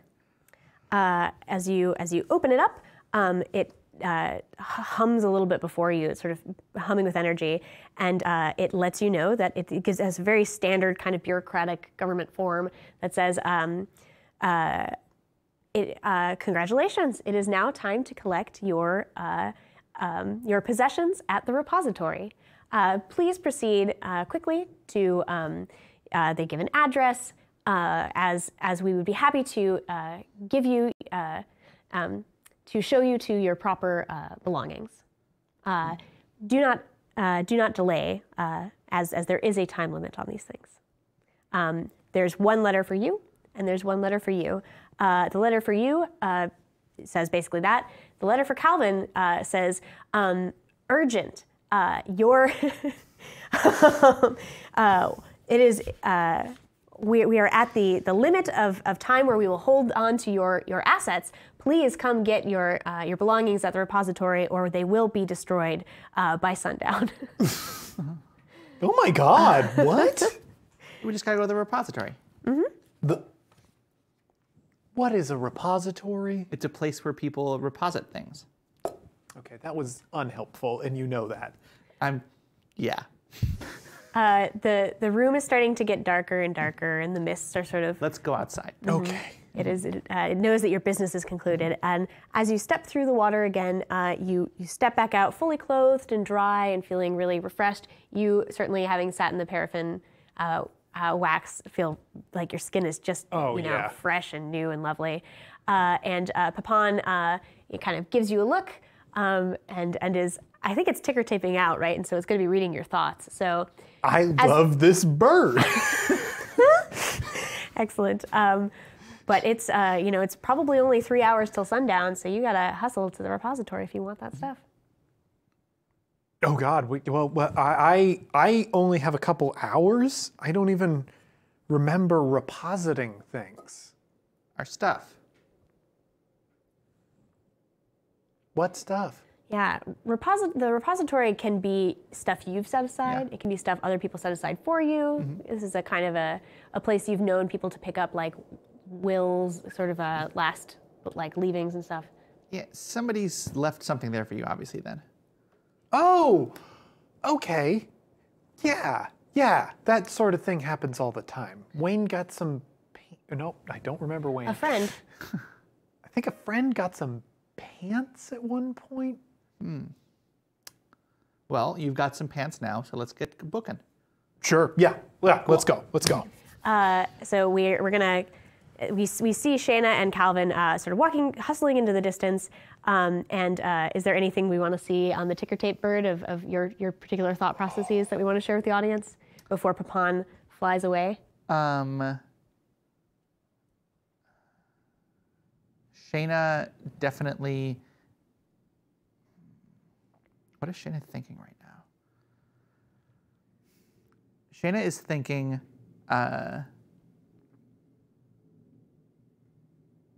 don't know if I'm in over my head. Excellent. So Papan is looking at Shayna, and out comes, I don't know if I'm in over my head. Shayna looks at Calvin, or Papan looks at Calvin. So as you're hustling off, what lingering stuff? Who's giving me stuff? And finally, Papan looks behind itself, and there's sort of a hazy figure standing there. And out of the ticker tape comes, I've gotten too close this time, and turns away and starts walking off as Papan leaves.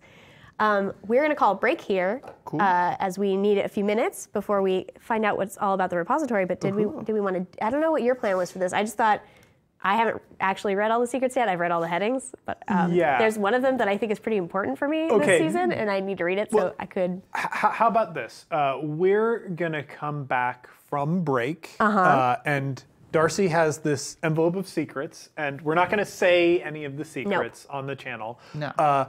But you will get to see Darcy read one of the secrets. And I think chat should be able to decide which one. Yeah. What headings Let me see. are we dealing with here? Okay. Well. Ooh, interesting. God, sorry. There's. God, I don't want to spoil anything though. Okay, we're just gonna do it on numbers, okay? Okay. Okay. I mean, if there's one that's particularly important, then I think there is one that's important. Okay. So the important one will be number 1. Okay. All other secrets are number 2. Yeah. So I guess Vote now on your phones. Here's what we're gonna do instead. Darcy's gonna read this important secret. Okay. But you, if you want to contribute to the stream, I think if for every 1,000 bits that we get, and this can be a collective effort across the chat, Darcy will have to read another secret. Ooh. So we'll do it that way. Okay. So with that, let's first go on one. break. Okay, first one, break. We will see you very shortly. Thank you, folks. We'll be back, and I'm terrified by what we'll learn today. We'll be back with some secrets. Yep. Either way. Stay safe in shadow. So yeah, I figured that.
welcome back, Vizsla. We have secrets for you, or for me, rather. Yes. So I was on a chat with one of the wonderful backers who helped me plot some stuff that we're already engaging a lot in for the rest of the season. And they were like, oh, you've read the secrets folder, right? And I was like, oh, yeah, like I read that. And then they said, blah, blah, blah, blah, blah. And I went, what? And they were like, oh. And I was like, oh, yeah, I kind of skimmed it because I got really emotional last time because there's some doozies in here. So I am slowly fulfilling my duty to actually read all of these because actually it matters for our campaign. Turns out. So we already have 500 bits, which is great from zeros.bar, thank you. And names equipped can call how to spend it, but if someone else donates 500 bits, that could be an extra secret if that's how you want to play it. So talk amongst yourselves. I'm going to read a secret here really quick. This is the important one. Now, the last secret that This is you secret read, one. I can't remember if like we knew the general subject of it. I think we talked about, there was something about gods in it, I think. Okay. So what Yeah. is the general subject of the secret that you are about to read, just so the audience can understand the emotional turmoil that moves across your face? I feel like it's more exciting if they know. I think it's fair to give the heading because I feel like this is a thing that could be inferred to be in a secrets course. folder because it is a major part of the setting. And of course, there might be more than ordinary players would know. It's about the war.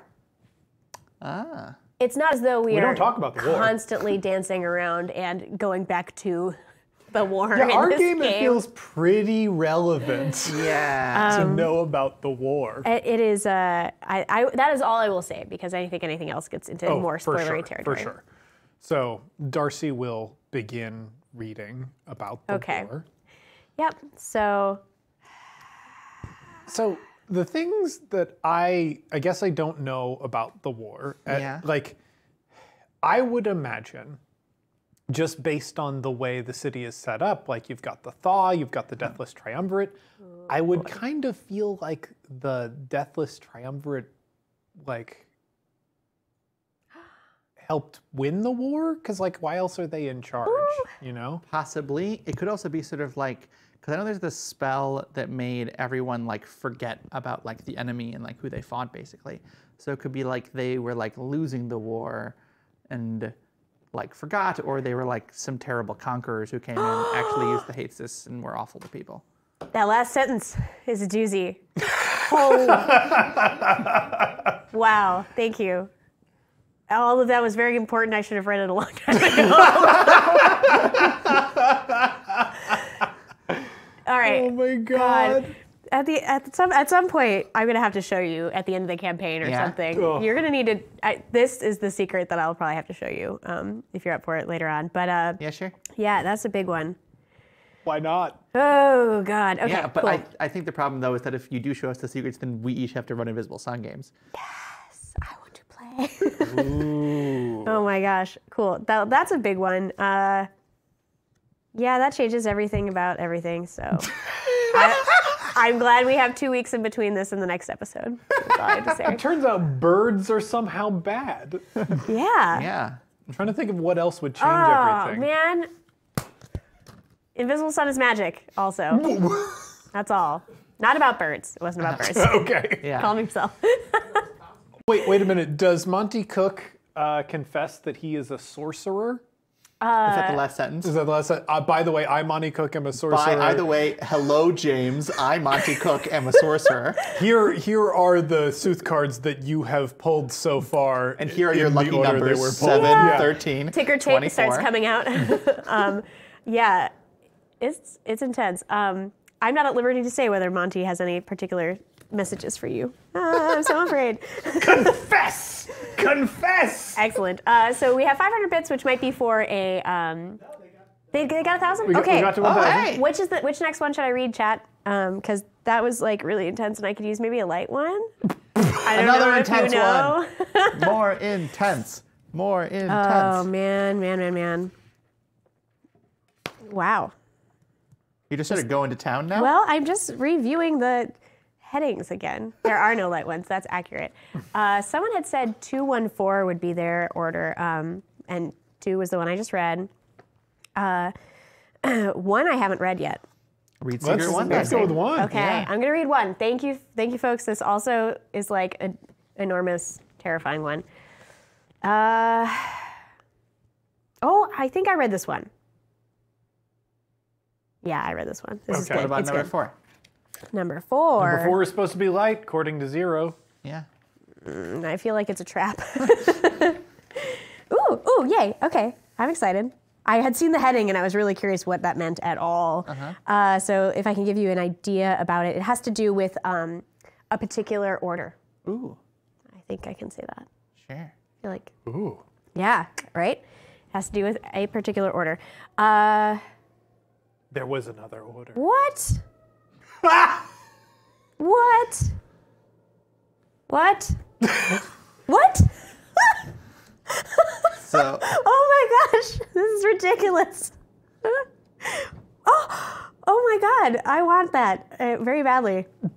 Whoa, this is so short and so magical and wonderful. 4's the good one. Everybody go straight to 4 when you get sad about one of the other secrets. Oh my goodness, oh my goodness. I know exactly how to use this. Okay, done. Very excited, whoever said 4, thank you. Very, very, very, yeah, and relevant, exactly, zeros.bar. I was like, oh, this won't come up. And then it did, in a big way, and I can't wait to show it. Yay, okay. Those are secrets. Wow. They have totally changed the campaign, so yeah, if I were gonna run Invisible Sun again, I would read those. But also, I like, but I don't know, the discovery of it has also been fun. So, Yeah. in any case, that was delightful. So, yeah, it was about an order, zeros.bar, so there's only the one that I know of because I still haven't read all of them because I'm a jerk. Wonderful. So we are picking up our Vizsla, going back to find out secrets of their own. Yeah. What strange possessions might be waiting for them? So the repository might be in your neighborhood if you wanted to kind of give it a point, Sure. just so we know. Yeah. The repository is that place. Okay, That cool. It's that cool terrifying kind of spire. Yeah. Yeah, the spire. Ooh, awesome. We can bring that up on the Yes, close-up yeah. cam. Yeah, we just gonna can. make that. That's great. Oh God, I love this map. This is from the directed campaign. They come with a ton of really cool art assets and even like cool weird gifts and stuff. There's some really, really neat. This spire. Yeah, that spire. Is it okay? Okay. Excellent. So yeah, and it's got cool. So the address leads you to this spire,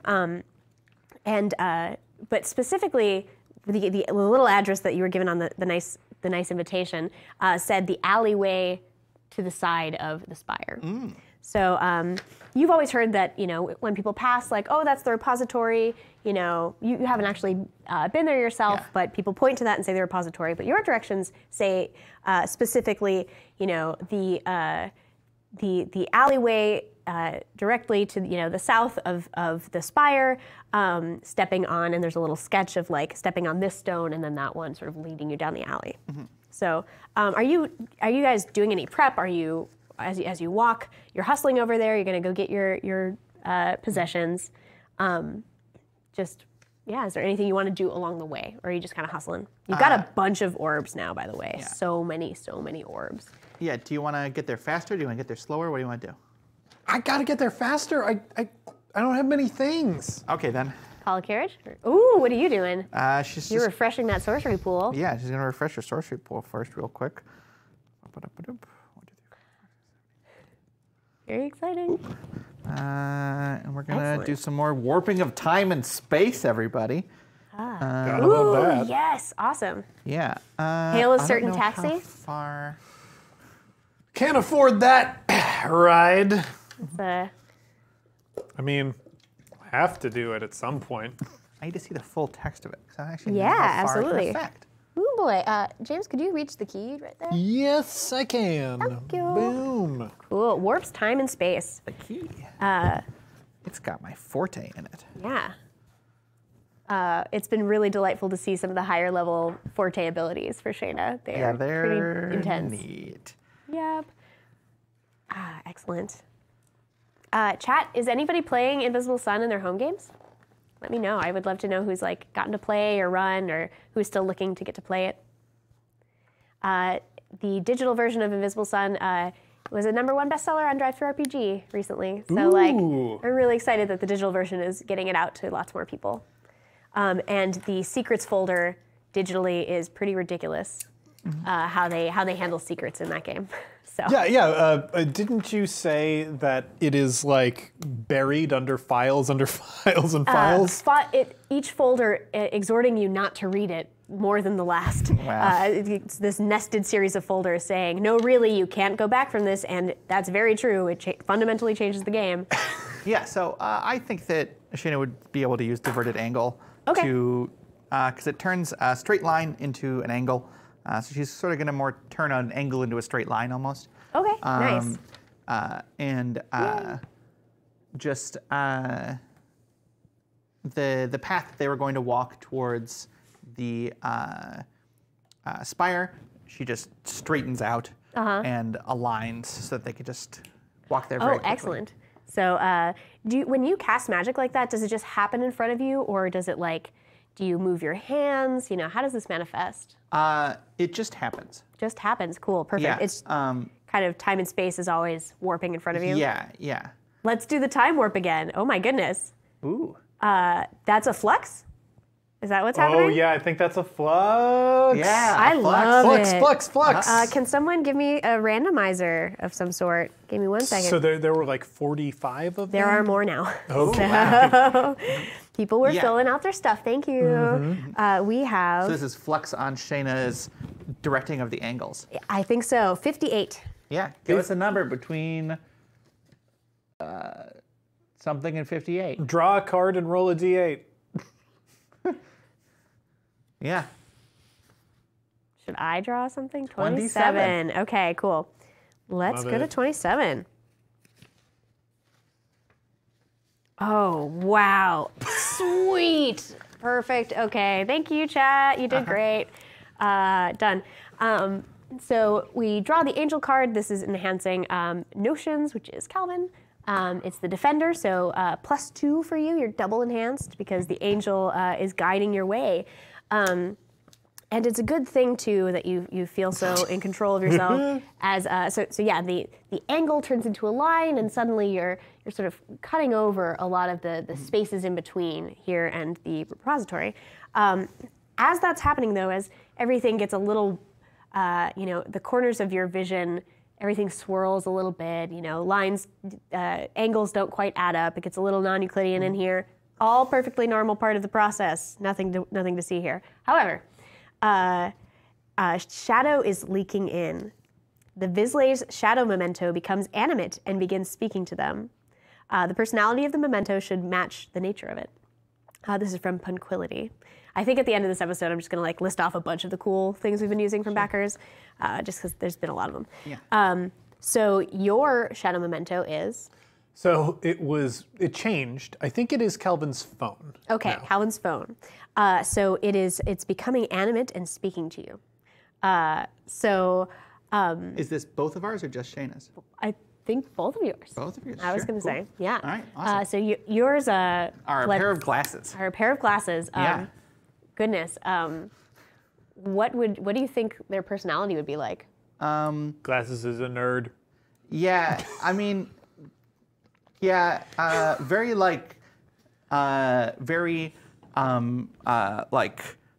exact. Mm-hmm. Very constrained. Yeah. Very very narrow. Cool. So you hear, I think from your no pocket, you didn't remember putting the glasses there this morning. It's not usually what you don't really carry them with you very often, or do you? Shayna does. They're on your person. Yeah, okay, cool. Fairly often. If she thinks she's gonna have a weird day, she'll bring them with. Nice. Like she brought them with to the house. Right. But she probably wouldn't have brought them with to the bathhouse now. Excellent.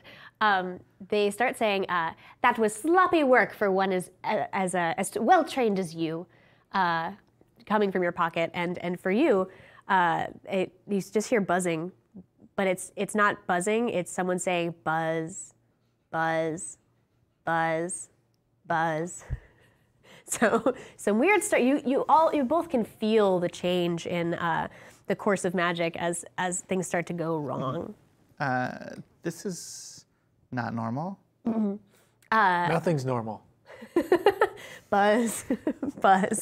Aren't you going to This is answer more me? irritating than usual. Shayna's Mon, you take me out of your pocket right now. Bossing you around.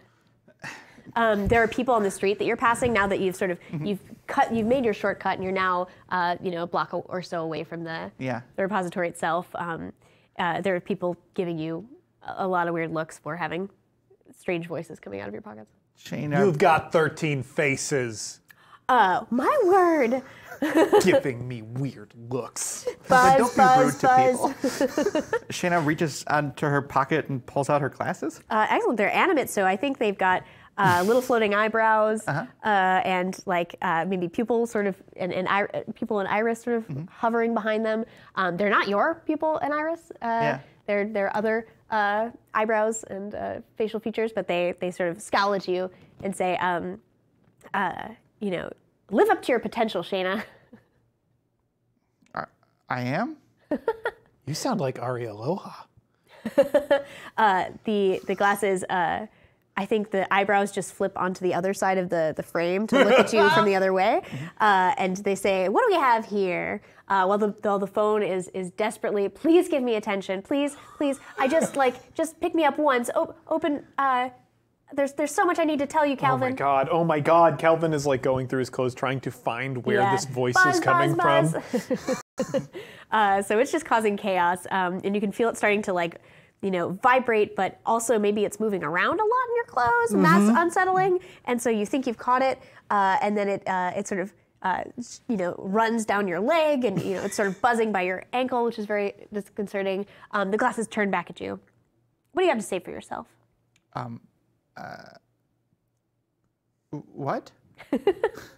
Shayna is just confused and bewildered. Excellent. And her usual sort of quick steps are very unnerved by her old glasses talking. Yeah. Is there, so Shayna's time in shadow is something we haven't explored yet. No. Elaborately, but is going to be a thing we will explore soon. But do you want to add one aspect of what thing does the glasses say or do or show you that drives home that it's not just your glasses are becoming animate, which is standard Saturnine fare, but this is shadow specific influences. Shayna can see in the slight reflection of the glasses what looks like some sort of boot camp, you think? With a lot of marching and stepping. Yeah. That has the American flag in the background. Okay, awesome. And Shayna's caught in the reflection of the glasses, you can see it. Yeah, the glasses might even call Shayna private. Oh, excellent. Get back in line, private. And I assume you get very mad at that. Shayna. Shayna gets very mad at that. Yeah. Shayna smashes these glasses. Okay. Those glasses go shattering across the cobblestones. A couple people were gossiping about what was happening here, and everybody kind of goes quiet. So you're still looking for your phone. Do you stop when this happens? Yeah, I think that sort of snaps. Shayna looks at all the people that are staring at her Yeah. and goes, What? What are you looking at?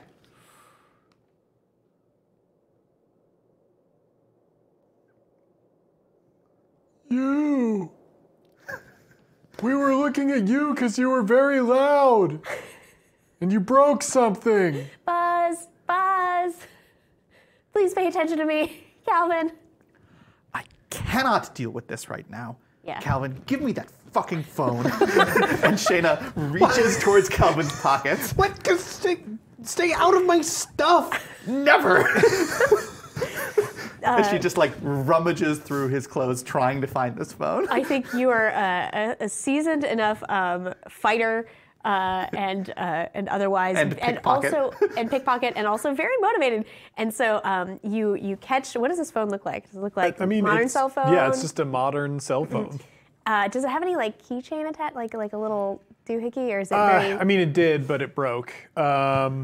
I think Is the it's chain got still there, though? stickers on it. It's got lots of stickers. I'm just wondering if she picks it up by the chain, or okay. So you kind of get your fingers on it, and a bunch of the stickers are angrily recoiling from you as you pick it up.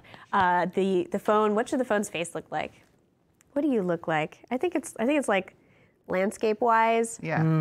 And it's got but it's all mouths, right? There's no eyes. Yeah, it's just it's a bunch just of all mouths. mouths. Well, it's all, got a camera. yeah, on the back. Yeah. So And that's eye where on the the eye back is. and a bunch of mouths. Mouths. Yeah. Yeah. Shayna, Ooh. basically, They lick their lips anxiously, all the lips. Shayna, nearly wreathed in flame. Yeah. She is pissed. Yeah. Takes the phone and smashes it against the ground too. I mean, Oh wow. tries. Yeah. I think Yeah. Calvin's gonna try and save his phone. All right. Let's get how do you try to save it? I think this is just gonna be I'm gonna roll sortilege with it. So there's gonna be some magic in it, but it's really just Cool. I guess there's no maybe accuracy. GM shift. It doesn't matter because you're getting ready to save your phone. The whole street has been, disrupted. There's a lot of quick glances looking around, and you're getting your magic ready, and of course your magic comes a lot in the form of weaves and other subtle effects. What weave what weave concept would you kind of be tapping into as you're trying to get the phone? Probably wind. It's it's fast. Yeah. Okay, cool. So you feel a little bit of the sort of wind weave activating out from you, and you go and you catch the phone. Just as it's about to shatter into the ground, you sort of give it a little cushioning bit of magic to fall down on, and just as you do so, you start to feel that weave, that magic being spooled out of you, pulled and pulled and pulled, and every little aspect of that weave you've worked so hard to master or remaster is getting actively, you can feel it sort of unbinding itself from between all of your, your atoms or whatever your matter is. It is being spooled out, and like a fishing reel that's winding up somewhere far away. It is being, you almost can hear some noise as it gets taken from you, and I'm going to need that card. Wow. It's a pretty big GM shift. That is wild. Wow. Yeah. You sense that a big bad magic just happened in front of you. Yep, that's all you know. Okay. It's a bad time, though. What's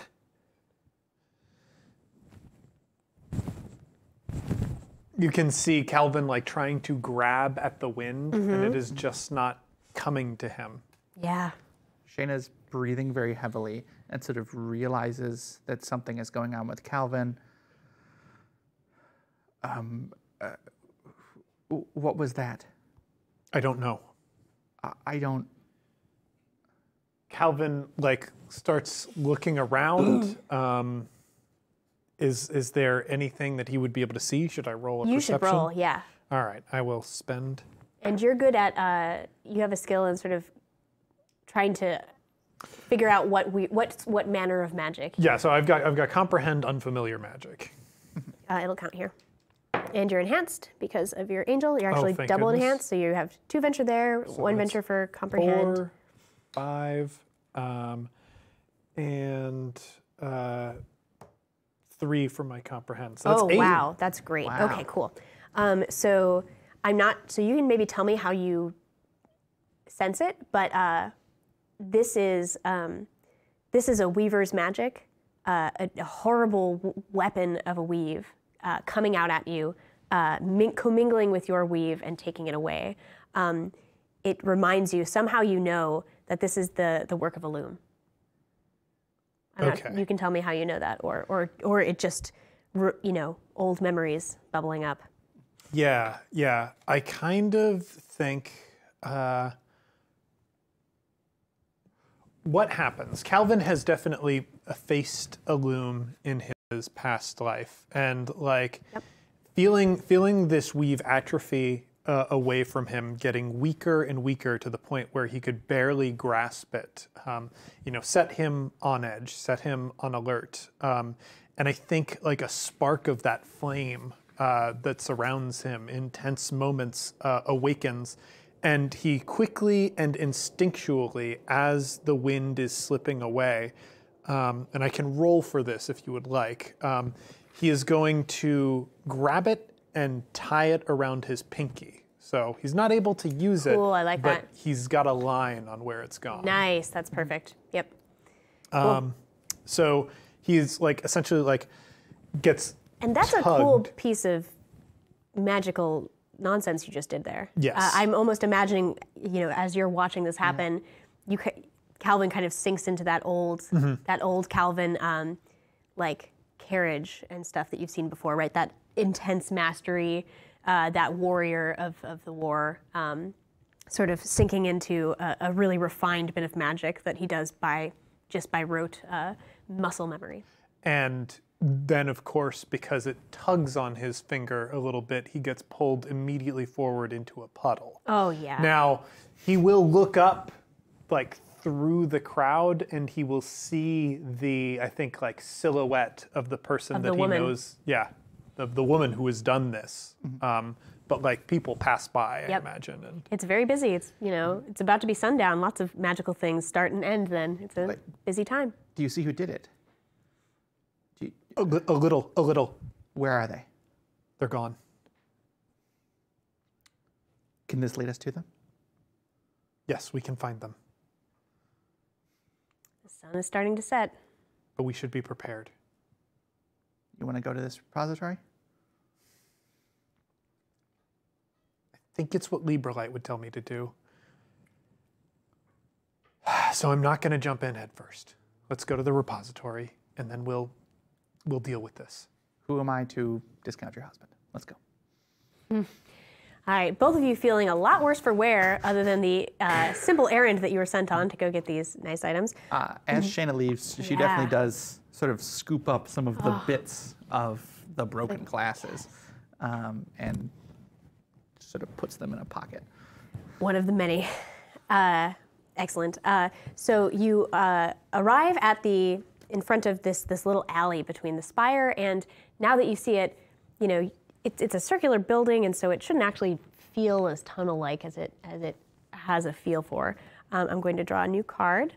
So sorry, you're not double enhanced anymore. No. A knowable truth. Ooh. That is secrets, which is Shayna. Yay. Yay, good for you. And yep, I think that's a perfect card for today. So as you approach that alley, it gives the feeling of a deeper tunnel that you're stepping up to. And you were told to step on particular little cobblestones. Mm-hmm. Can I get a perception check, basically, from the both of you? I'll spend You're a enhanced. You've got adventure, and you've got... Cool. I get a 5. Okay. 9, baby! 9. Wow, cool. That's lovely. Excellent. Trying to think of how you know this. You have the phone, right? And so what have you done with it? Have you quieted it? Yeah, I've saved it. I've pressed the volume button until it's on silent. Okay, so it's still... We are going to talk later.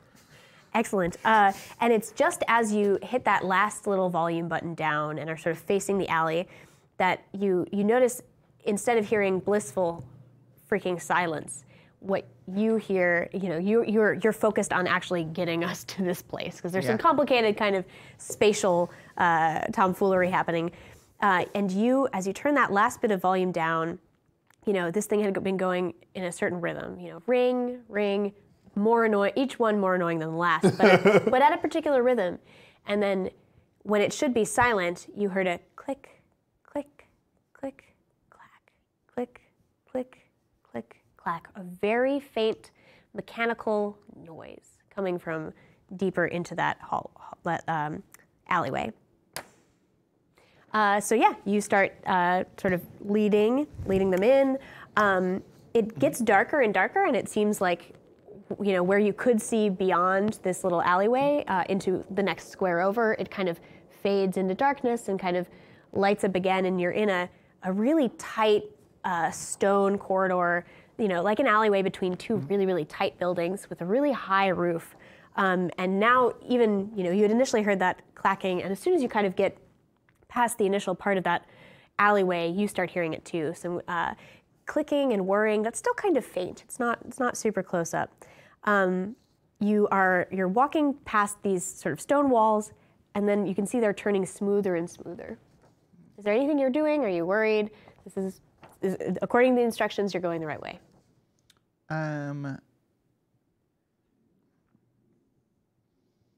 Shayna is trying to just like be careful and also sort of like keep her cool. Yeah, right. Yeah. I will, though, remind you that Shayna right now has a Vex in movement. Thank you. Yes. Because of her fancy clothes. They're very fancy. Yeah. Excellent. Yeah, I will.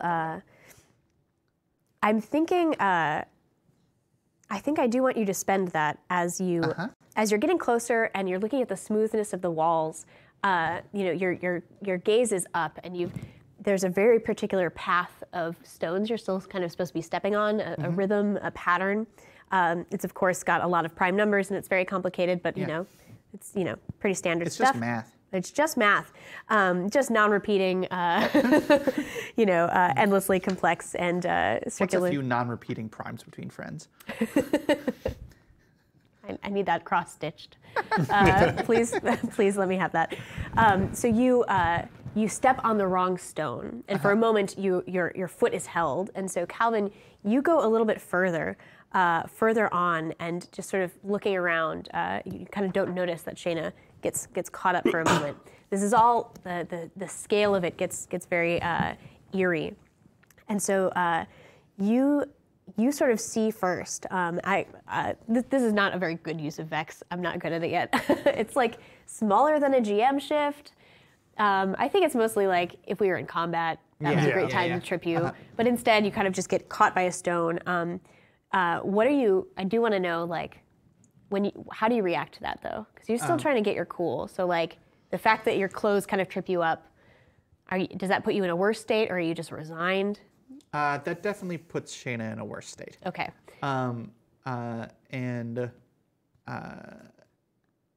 She probably takes off the suit jacket. Yeah. Sort of part of her weird changing clothes, and just balls it up and puts it in a pocket. Excellent. Okay, cool.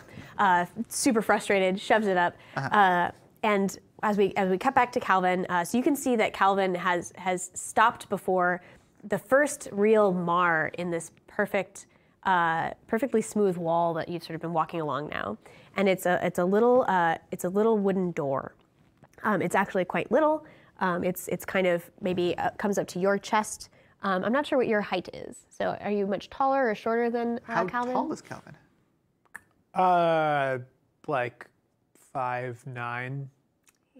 His art has that clamp look Yeah, where he goes up forever. Yeah, I all will men say are that high. all of the character art that we got is super clamp. They are very long.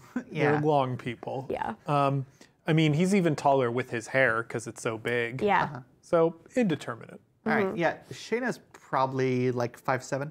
Okay. Cool. So this door comes up to maybe your chest, which is, you would have to duck maybe a little bit. It's a little uncomfortable, but it does look quite strange. It really stands out. And so Calvin, you have stopped in front of this door because there's as soon as you stepped in front of it, there was an unfurling of the wood.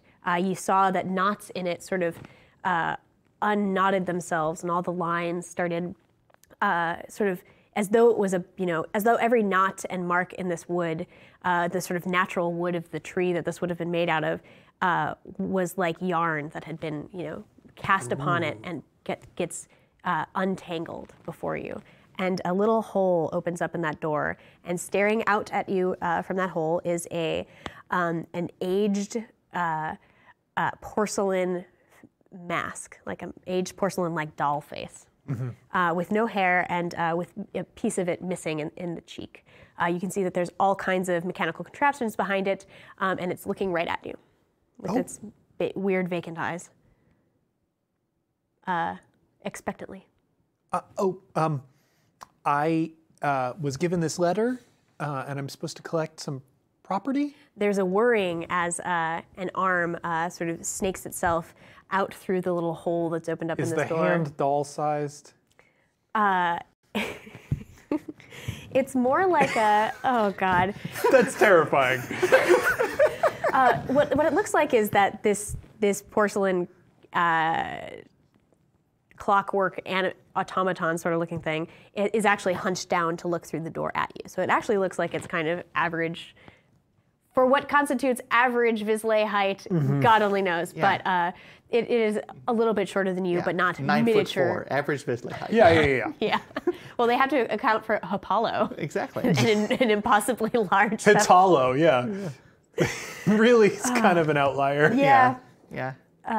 So it doesn't look really tiny doll hands, but it does have those, like, it has a bunch of joints that could be, moved. It looks like one of those posable doll joints, right, where they've got all the kind of ball joints. You can pose in very, very particular ways. But there are all kinds of really, really tiny little bits of metal and cogs and pistons that are pulling on that doll posable thing. So it's almost like it has an exoskeleton of mechanics that are moving it around. And so it moves, stakes that weird hand out at you and takes the letter and sort of unfurls it. There's a lot of whirring.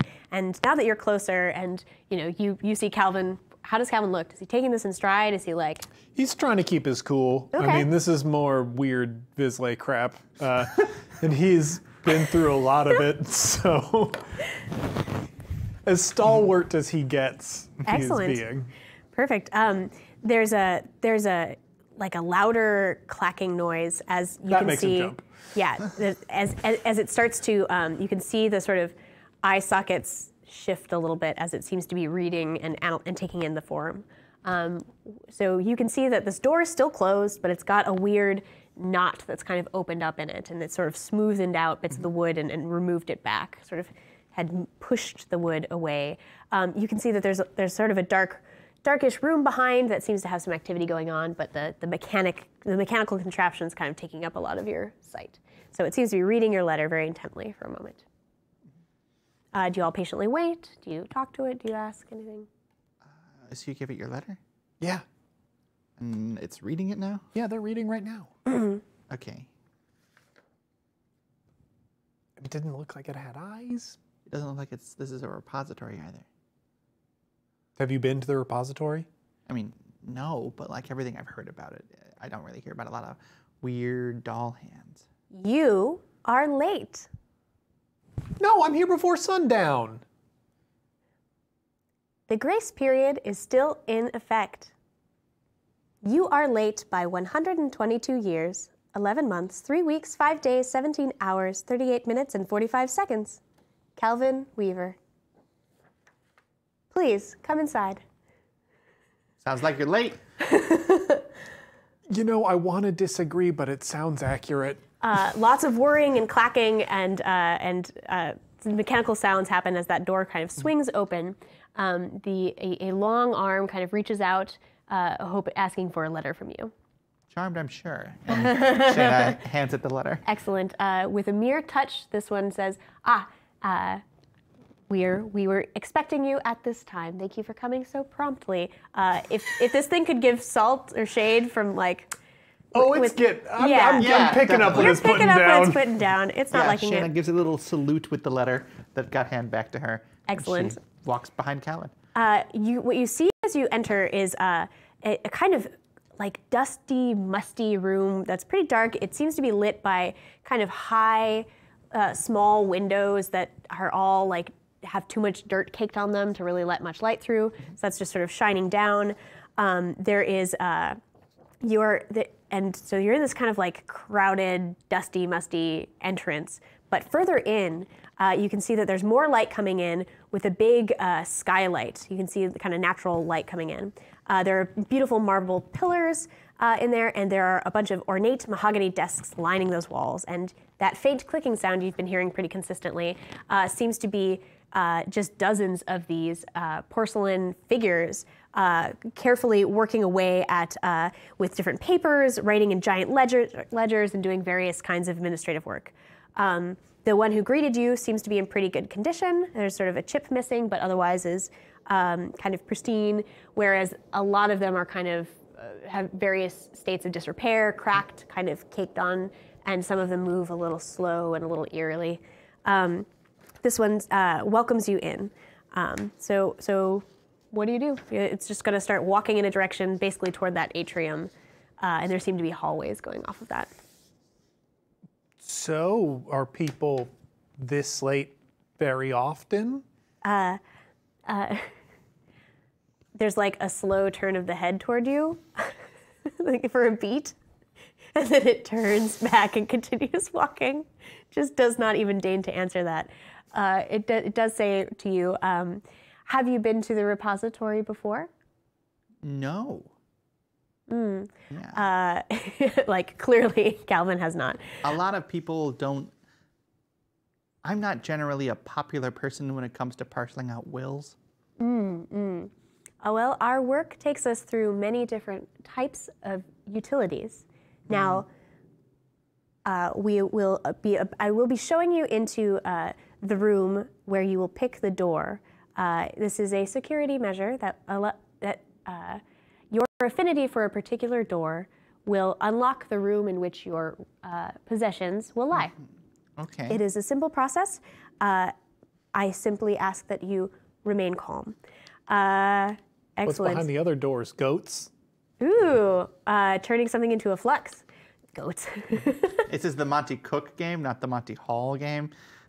I would very much like to see the Monty Hall designed Invisible Sun. Excellent. So I'm going to need a number between 1 and 58, folks. Just for the record, as we flux, but we'll get you there. So, you're seeing all around, there seems to be like immense amounts of administrative work being done here, but this automaton is taking you down a particular hallway, and there's a big circular, like kind of bank vault looking door in one of the directions, sort of lit a little bit by the big atrium that you're in, but kind of falling into the shadows. So I'm going to pick the first digit from Solemn Lyrian, 2, and the second digit from Ken Davidson, 3. And I'm going to bring that into play in a moment. The porcelain doll seems to like move its many weird limb bits in a particular way that you see that seems to be magical.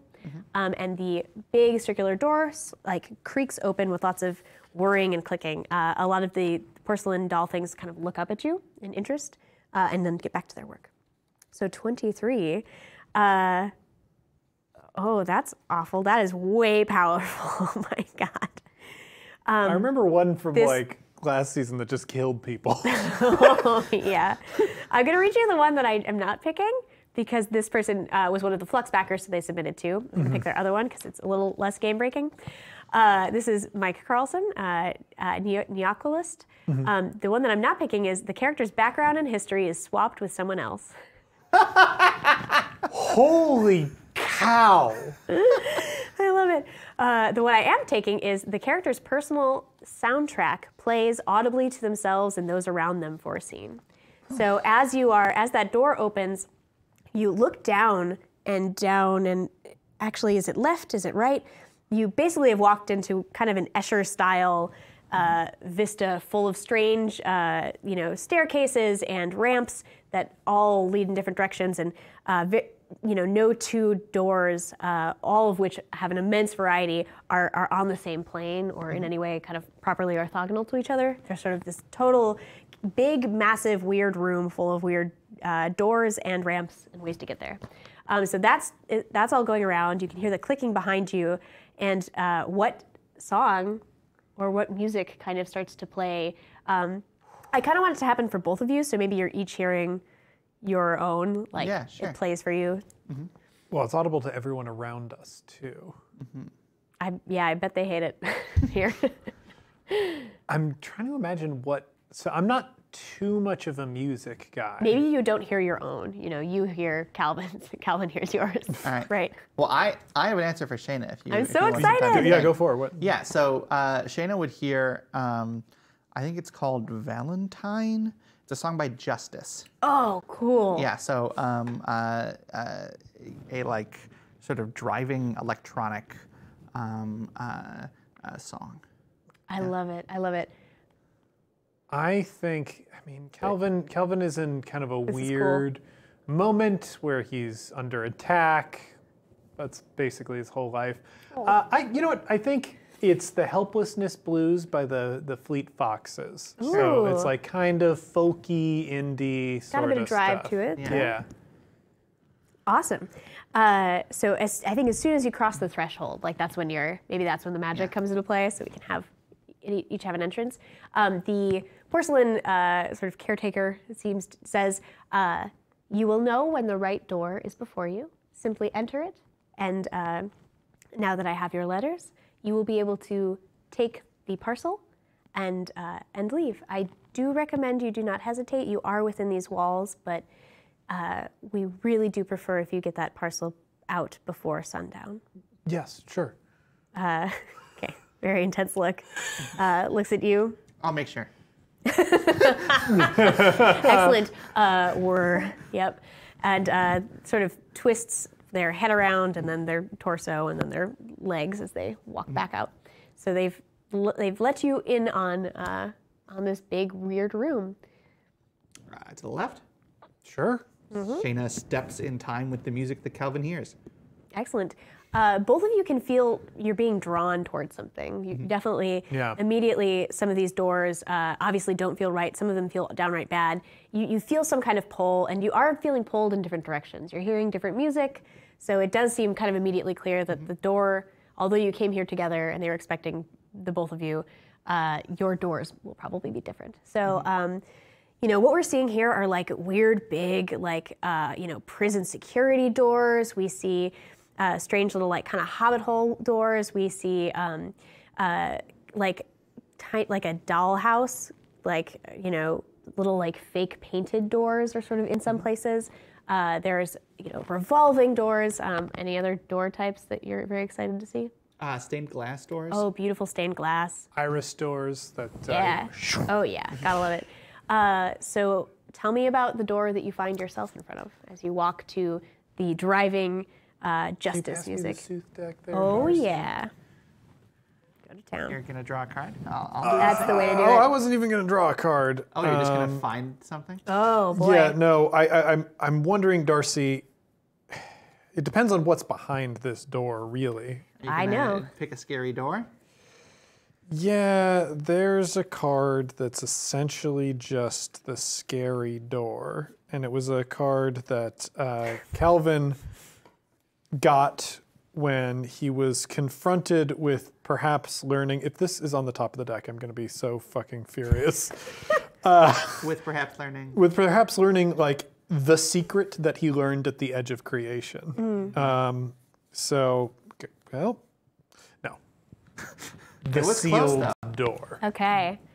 Let me take this guy as the sealed door comes into play for Calvin. Would you like to draw from the deck? Or do you know what your door looks like? So Calvin steps Let's before this immense, just towering door with a big weird knocker and like a metal bird sort of holding in its talons this sort of wrought iron knocker.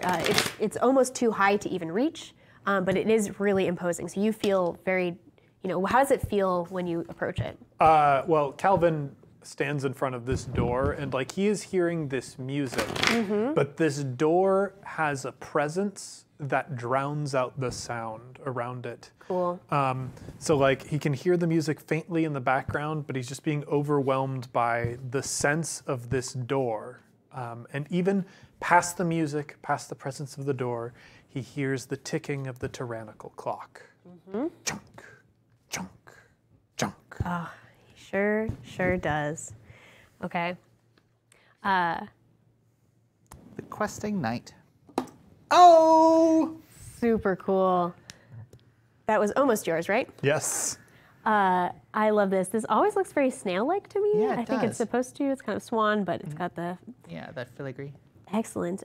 So this is. Do you want to read the meaning Yeah, of that? I'd love to. Yeah. I'd love to hear the meaning so I can know what sort of door it should be for Shayna. Cool.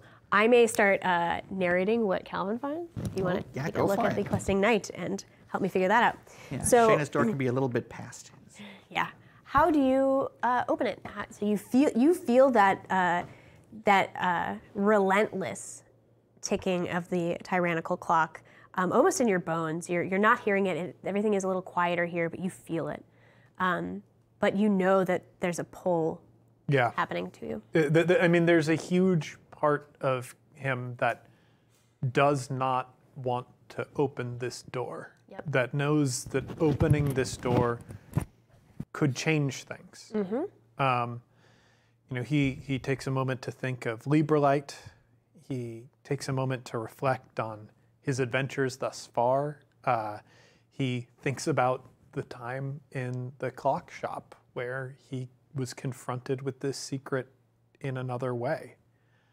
And he takes hold of his rat coin. And then he looks at the door and he realizes that by the handle there's a little slot. Put that inside and it fits perfectly.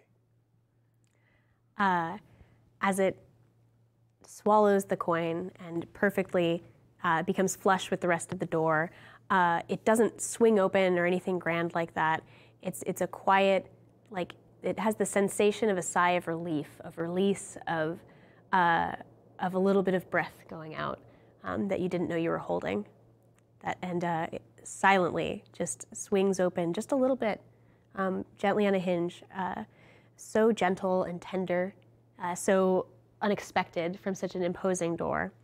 And inside is a really like comfortable room. What would look comfortable to Calvin right now? What would look like really cozy, almost like familial, intimate kind of, for Darcy, it would be like a reading nook with like a bunch of pillows and like some, like a video game controller nearby, okay? Like that would be my cozy, happy comfort. If anyone's taking notes. Exactly. Who wants to build a comfortable room? I won't say no. Calvin steps inside the captain's quarters on a ship. Oh. Okay. That's the correct choice. I'm just mad at you about it, that's all. The captain quarters of a ship, perfect. I'm real sad about it now. Okay. You're in the captain's quarters, so you have like that, would that be kind of like, it's a little bit raised, right? Yeah. So you can see out, into the open ocean, but you can also maybe, there are some windows you can shutter that kind of look onto the deck of the ship. And so what do we see in this captain's quarters? You want to add a detail? Yeah, you see a very like detailed, like sort of floating astrological map of all of the suns, and it like sort of spins and moves and changes as you look at it. Love it. What else do you see? There is a bird cage that is empty. The thing you are drawn to is something hanging and catching a little bit of the light in this kind of dusty, but like comfortably dusty, like very cozy room. It's hanging on one of the sort of wooden slats that are sort of pulled shut to look out onto the like deck of the ship. There's something sort of hooked on one of those little knobs that's hanging and glittering and sort of gently swaying with the sway of the ship. And that's what you're pulled toward. There's one more thing that I do want to be in here. There's on the desk, there is a worn leather bookmark. It has gold, like filigree detailing, and it has the path of the suns laid out on it, with like little jeweled beads that are still very thin, so it could still be closed in a book. Part of it looks like it's damaged, and Calvin feels a connection to that, and there's going to be something that I want to do with this. Okay. So I'm just letting you know that I'm setting that up, and I think you'll know what I'll do with it when I do it. It's a thing from a backer. Yeah, But it is. Calvin picks up that bookmark, and it feels right to have it, so he puts it in his pocket, and then he continues towards this swinging object. As you get toward the swinging object, it's starting to get more and more dreamlike. You know, it felt real and concrete and cozy and detailed. You know, it's the reality of these details that really set your whole nostalgia and your emotions into effect. But it starts to get more dreamy as you step toward the thing that's hanging from the shutters. And as you get closer, you notice that it's a necklace. It's a little necklace with a little locket on the end. It's actually, you know, it's not a locket like a little portrait. It's actually like a little, goodness, what would this be? This is, it's like a little hand mirror that has a closed face to it. So it's like a little hand mirror, but there's sort of metal on the outside, and you can kind of open it. So it's a little has a little thing like that. Calvin walks over and doesn't pick it off where it's hung first. He like collects it gently to take a closer look at it. As you hold it, it feels, this feels real. The rest of the thing is getting dreamlike, but as you hold it in your hand, you know, you feel like you should have memories, and they're just not coming. It's a little frustrating. It feels really familiar, but you've had a lot of that today. Feel nostalgic for a thing that I don't remember. Pretty classic Calvin experience, but as you do so, even the gentle movement of picking it up kind of sets these slats kind of opening up and letting you see onto the deck of the ship, where you see, you know, you sort of hold it, and the deck of the ship is kind of misty, and it's a little almost like it's like an impressionist painting. You know, you can see stuff back there, but it's not detailed like this room was detailed. And as you touch the sort of locket mirror-looking thing, you kind of open up the face of it, and there's a little note, a tiny little note that has been like attached inside, and it almost has like it's almost like someone gave you a little note card, and there's a message written inside. So it says in very precise, like, you know, perfect lines and perfect curls, just a very rigid, almost architectural looking, you know, script. It says Calvin on the outside of this little note, and it's kind of obscuring what's inside the locket. And as you sort of pick it open, trying to see what's in the locket, inside it says, you're ready now. And behind it is a little painting, a beautiful little painting of a young Vislay's kind of face, kind of obscured by wind rifling through their hair. You can see the hint of a smile. It's like they're facing away from you. That hair is very familiar to you, for it's Calvin's. You know, it's very reminiscent of Calvin's hair, but it's also got a little. You can see that it's in a kind of like sailor's uniform. This is clearly some like young kid, sort of, that you have a locket of. And outside you see sort of movement as someone's playing in the rigging. Calvin like tries to get as close to it as possible. He's trying to learn everything that he can from this. Like he's seeing this image of this person, and he knows that it's himself, but he also wants it to be himself. He wants it like, and he can feel that longing to like be that person. And I feel like he feels the heat of his own fire in that. And even as he's touching this locket, he feels like a wind rifling through his own hair. This is it's hard to pin down exactly what's going on with this locket. It looks a hell of a lot like Calvin.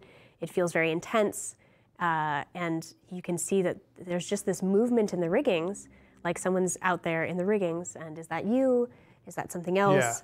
Yeah. And just as you're trying to put it all together, the locket kind of closes. The little note card comes out and kind of folds itself into a little key, a little paper key. And so you have the locket and you have a key, just as everything's going a little bit dark. And you can still feel that sea breeze in your hair, and you can hear little murmurings coming from outside the ship deck. Okay, what door do we see? Unless you have a moment unless you do anything. No. I imagine you're swirling with thoughts. Yeah. In front of Shayna is a very plain door. Okay. It is particle board. The handle looks like it was a doorknob bought from Home Depot. It's got one of those little slits on the side that show that the person, whoever did it, keyed it themselves with one of those little lock things. And Shayna looks at the door, realizes it's hers, reaches out to twist the knob, and it's locked. So she looks at the door. She does a quick sort of appraise of it and begins to kick. Okay. Of course, it's her door. Awesome. And she takes about 3 kicks. Yeah. But once she gets there, the particle board has shattered enough that the door swings open, leaving the handle. It sort of falls out of the hole that it was pushed into on the side now. And it's just on the ground, and there's just particle board fragments everywhere. Awesome. So you are continuing to just so the handle's out. Yeah. Can you reach in at the contraption, or is it still not yielding? Well, she kicked the door open. So. Okay, she kicked it actually open. Yeah. Excellent. The door you find yourself in front of, first of all, what emotion are you having in front of this particle board? She sort of feels like almost this sort of of course, and this very resignation. Yeah, obviously I wouldn't just get to open the fucking knob. And she kicks. Excellent. Yeah. Excellent. The room you find yourself in, what room would Shayna feel super anxious about? What is the characteristic of the room? It doesn't have to be a specific room you were in, but for instance, why don't we get into Darcy's psyche? Showing up for the GRE test, right? Just awful. Just nothing about this is good. I shouldn't even be here. This whole system's horrible. But I have to sit here and agonize for several hours taking this stupid test for people I don't like. That test taking, that anxiety, that frustration. Shayna is in a waiting room. Yeah. For a doctor's office. Okay, cool. It's a small waiting room. When you come in, there's particle board kind of smashed inside it. There's a fluorescent lighting and kind of those gross plastic seats that are really old from the 60s. Just really uncomfortable furniture, and there's some man with a kind of a mullet sort of turned away at the little waiting desk sort of situation. You can hear murmuring, just someone ignoring you, right, already. Yeah. Turned away. When you get inside, is there anything happening? Yeah, there's a GM shift in play? Or no, they used it. Okay. Yeah. Okay, I think they used it. Yeah. They used the 500 for the rest for the flux. Right. Yeah. Okay. Excellent. So, you're in this waiting room, and you're looking around for something to find, but it's very disorienting, and you're feeling very much pulled in multiple directions. Oh goodness. Okay. Hey, you want a GM flush? shift? A GM shift? Sure. Okay. Excellent. Oh boy, I'm torn. I would love to give you a good GM shift. But I did draw the devil card. Yeah, the literal devil give me card. some bad ones then. So, excellent. So I think, you're in this waiting room, you're feeling torn in multiple directions, and then you can see that there's a little hallway that sort of you're finally able to see. It sort of resolves itself, and there seems to be like a big stand, like kind of like a medical implement that would maybe hang like bags of saline, right? Some sort of big stand on a base, and hanging from it from two sides, it's been sort of turned into a makeshift silver sort of like weight, balance basically. Sure. It's got two big silver plates, and goodness, on one of the plates is a ring. It's a heavy ring full of various gems. You might actually notice that one of them is a bismuth, and some other familiar gems are sort of encrusted on this thing. And there's clearly a kind of metal kind of plate to it that would be either pressed into something or some kind of crest. You can see that, and you can just, even from far away, you can feel the weight of it. And on the other side of the plate is a dagger dripping with like awful hate cyst energy.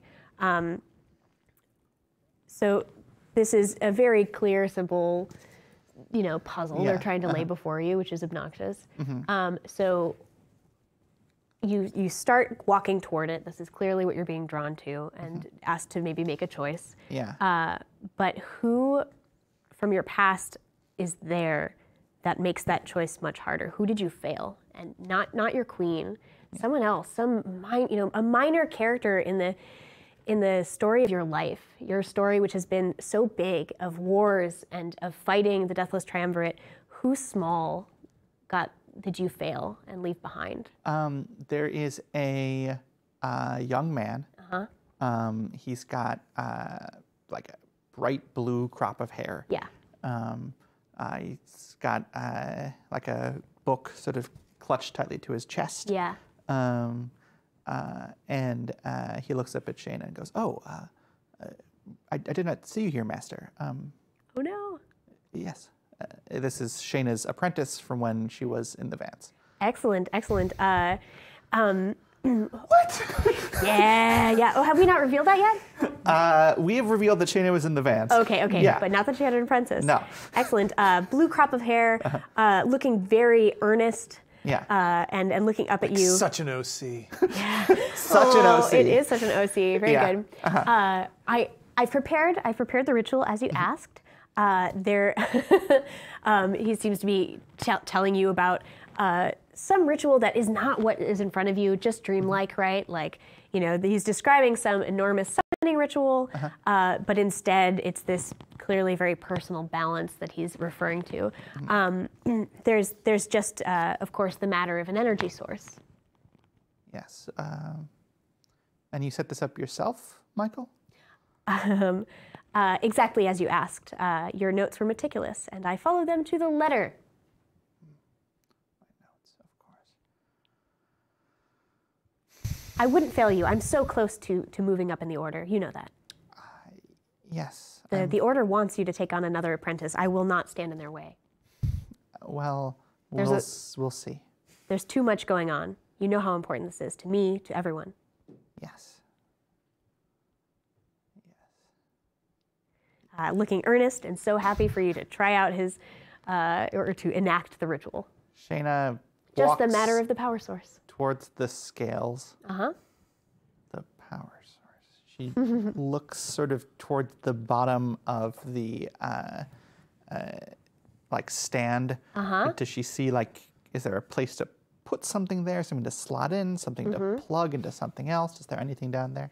When you look down, can you give me a roll? Just as you're sure. trying to, this is maybe to like perception, or it could be intellect.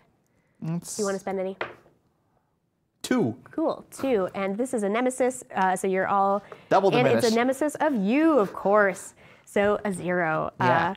Excellent. You're looking down, and as you look down, you're there's just nothing here. It's this weird medical stand, and it doesn't make sense. And there's this stupid balance. But as you're crouched down, looking, you kind of look back up over your shoulder at Michael, and he seems to be scribbling away at some journal that isn't in front of him. As though he's sort of a animatronic sort of looking thing, right? He's just missing the piece. And you see that from behind his shock of blue hair, you're seeing within his head, he's hollow all the way down from the back. That was not a normal aspect of Michael while he was in his prime as your apprentice. So he's still writing in the journal that's not there, and he turns and it's a very uneven, but kind of organic. Like how bacteria might spread differentially on a petri plate. It's got that leading edge, but of something organic and horrible and creeping and crawling. And he's all hollow from the inside, just a darkness and shadow playing within his body. He turns back to you. Just the matter of the power source. Yes, of course. You feel drawn toward both those two items on the balance. Spider-Man would take both. Yeah. Shayna does like Spider-Man. Shayna probably might like to take both, but yeah, Shayna would love to take both, but she knows that's not how the game is played. Well, can't you reverse time? Yeah, but I don't have enough things for that right now. So, Shayna is going to look to Michael and say, I'm sorry again, Michael. I'm very sorry. And she puts a hand onto the scales themselves. Yeah. And then puts a hand onto Michael and begins to drain magic out of him. Sure does. Yeah. This is a thing Shayna can do. Is this a thing we want to veil, or do we want to say it's horrible? You tell me. Is it horrible? Is it... Michael screams and writhes. It's awful. It's terrible, and Shayna just keeps doing it. Okay, excellent. 200 bits for do the right thing, Shayna. What is the right choice for you, Kermo the Bear? So yeah, I think I'm gonna need why don't you make me some kind of roll? Conscience roll? No, I don't think it's about making a different choice. Okay, I think sure. it's about how it goes. Are you able to? What's your mastery over it as you're in this kind of compromised state? Should this be like a sorcery? This is probably a sorcery roll. Sure. Yeah. So you can spend a Bene if you like. She's going to spend 3 because she has a thing. Sweet. You're still under the nemesis, so we're down 2 to the venture, but plus 3. Let's also use one of these sortilege. Yeah. Because Shayna wants this to work, even though poor Michael. Oh, and you get another sortilege, I think. Oh, from that. From the 200. So. Ooh, neat. Can I spend multiple sortilege on a thing? When they come from backers, yes. Ooh. Let's do that. Do it. Okay. Oh, that one's cocked. Okay. So that's 2 6s, 5, and then effectively +1 from sorcery. Okay. So what's your top number? I think So that's a total of 7. Okay. So the top number is 6. And then 6, right? So it was my. Oh yeah, I get it. Yeah. So wait, do these two add together? They don't. That's what I thought. Yeah, it's 7. Okay, it's 7. Okay, yeah. So something goes a little off. So it's working and it's working, but what does he say? So if you had been very successful, I was going to let it be quick and more merciful and make this horrible moment end for you. Instead, what does he call out or what does he say that unnerves you? It still gets it done. It drains the magic. It's going to unlock this, horrible puzzle. Yeah, in between his screams and dying gasps. Yeah. And the justice music is playing. Yeah. More and more, but it's getting downshifted. Yeah. He says, I knew you would fail me again. Okay, excellent. Within scream, and then a sudden calm, and as he turns toward you, the cheery eyes have faded away, and it's all just seeing the inside of that hollow body.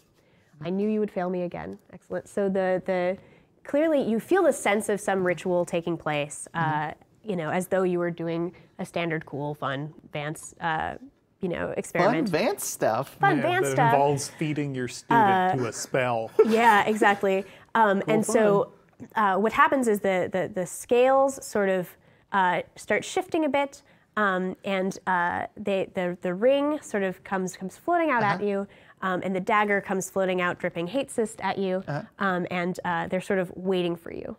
Okay. To take one or both. sort of seeing them both float there, Shayna just sort of pokes at the ring. It spins a little bit in the air. It has the little features of the pristine guard, little features of sort of a royal crest, other stones that remind you of the guard force that you once fought for.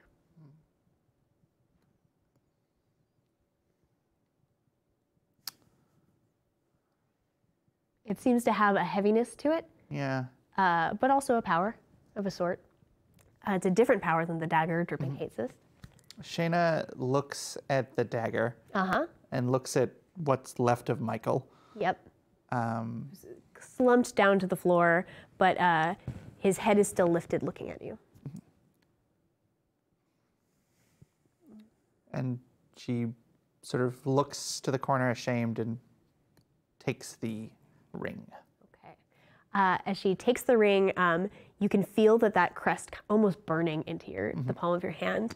But things are coming down around you as Michael starts to fade away horrifyingly, almost as though he was a prop in some play getting dragged offset, just getting drawn away by his feet. His eyes the last thing to watch you. As this medical facility starts, it fades back and you can see layers and layers of strange spells. Someone put this here for you. And it's, you may have some ideas, but it was a very particular parcel that they left you. The dagger dripping the hate cyst is the last thing to sort of fade away as it is closing down on the scene. At the last moment, Yeah. Shayna uses her stored little bit of extra time and grabs the dagger. Oh, cool. This is stored time as one of your forte abilities? Yeah. Mm-hmm. Excellent. You'd suffer 2 wounds as you take it. Neat. It burns the bejesus out of you, but you have it. Have some wounds. Yay. What do you do when you are horribly wounded by hate cyst? In the flashback when we saw the hate cyst sort of, took on you, and it was awful. But this is a just vicious peeling away of what you've built. Shayna grits her teeth, attempting not to scream. Okay. And then screams. Cool. Excellent. So you, I think you hear that echoing scream as both of your doors are sort of coming to a close. You have a locket and a key. You have a scream and a dagger and a ring. Mm-hmm. And that might be about where we close. There is another thing that I need to do. Ooh. And I got to go home to do it. So we could just have these characters make eye contact with each other. And we can maybe fade to the title card of Back at Calvin's. Calvin, when he returns home, he's got this locket and he's got this key, and he knows when he opens this, he needs to be with Librelight. That's the only way that things can go. Waiting for him before he can get to where Librelight is Sophie. Okay. Sophie, was sort of wrapped up in distracting Librelight, and I think is kind They had a whole adventure of her coming up with exceedingly stranger and stranger tasks for him to go on and getting in the way and. If you donate $10,000 to the Kickstarter. Oh gosh, yeah. What's her emotional state right now? I think she's really worried about you. You've been gone a long time. She thought this was, they're gonna go get paid for something and you're still not back, and she feels really bad about having deceived Librelight. Like it's kind of like, oh man, endless woods. So great. It's all about being lost and not being able to find your way, and time going on and on. Yeah, we know. Yeah, thanks. All right, tell us something Money. I don't know, man. I love that. So she's kind of starting to get at wit's end, and the guilt is setting in, and where is Calvin? And she's gonna have to spill the beans pretty soon. That's sort of where she's at. It's just after sundown, and you're not back yet. So Calvin opens the door. He's kind of in a daze. Yeah. He looks up. He sees Sophie, and he sees Sophie being just distraught. Yeah. What is she? She's wearing something ridiculous. Like, how does she look different, right? Like, they've just had adventures all day. So I think the thing that rules about Sophie is that she can give herself the outfits that Victoria Ju had while she was writing in Sophie. So there are all these fabulous dresses and things like that she's cycling Victoria through. Ju went to many balls. Can Exactly. there also be a dinosaur Kigu? Oh, of course. I mean, yeah. Shadow is a reflection of the Saturn. And so That's definitely within her wardrobe. yeah, yeah. I think she should be wearing a like cozy dinosaur costume when you get home. Great. Oh my goodness. It's like elaborate. Yeah. And clearly like on point Very for feathered. a ball. Yeah. Yeah, enormous feathers, beautiful, resplendent rainbow feathers and underlying scales on this gorgeous dinosaur that she is currently has a hood over. Big weird beak. Yeah. Calvin like sees Sophie, like thinks through how long he's been gone, like, oh my goodness, Sophie, I'm so sorry. Fix it. I will. I got something for you though. She looks just absolutely baffled. Like, this is not on her radar. He takes out of his pocket the bookmark, and he is going to hand it to her. Okay. And he is going to walk past her deeper into the house. And I believe Sophie changes. Yeah. Yeah. She, I think, is still Sophie Yeah. at the end of the day, but she's no longer the diary of Victoria Ju. She is now, thanks to Geektography, the Book of You, which is an ephemera object that got sent in. Once bonded to a character, the Book of You reveals in its pages your life story. Every action, thought, and conversation you've ever had. It continues to chronicle your life until you die, or a spell to remove the bonding successfully cuts you from the book. So Calvin doesn't know it, but now Sophie knows everything about him.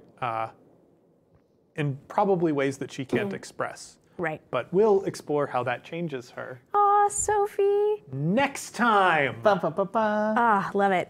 Do we want like an epilogue like scene as you get home, or is there any like last sight of Shayna we want to see? Shayna Wounded. absorbs those wounds with her physicality. Yeah, she does. Good. Woo! Yeah.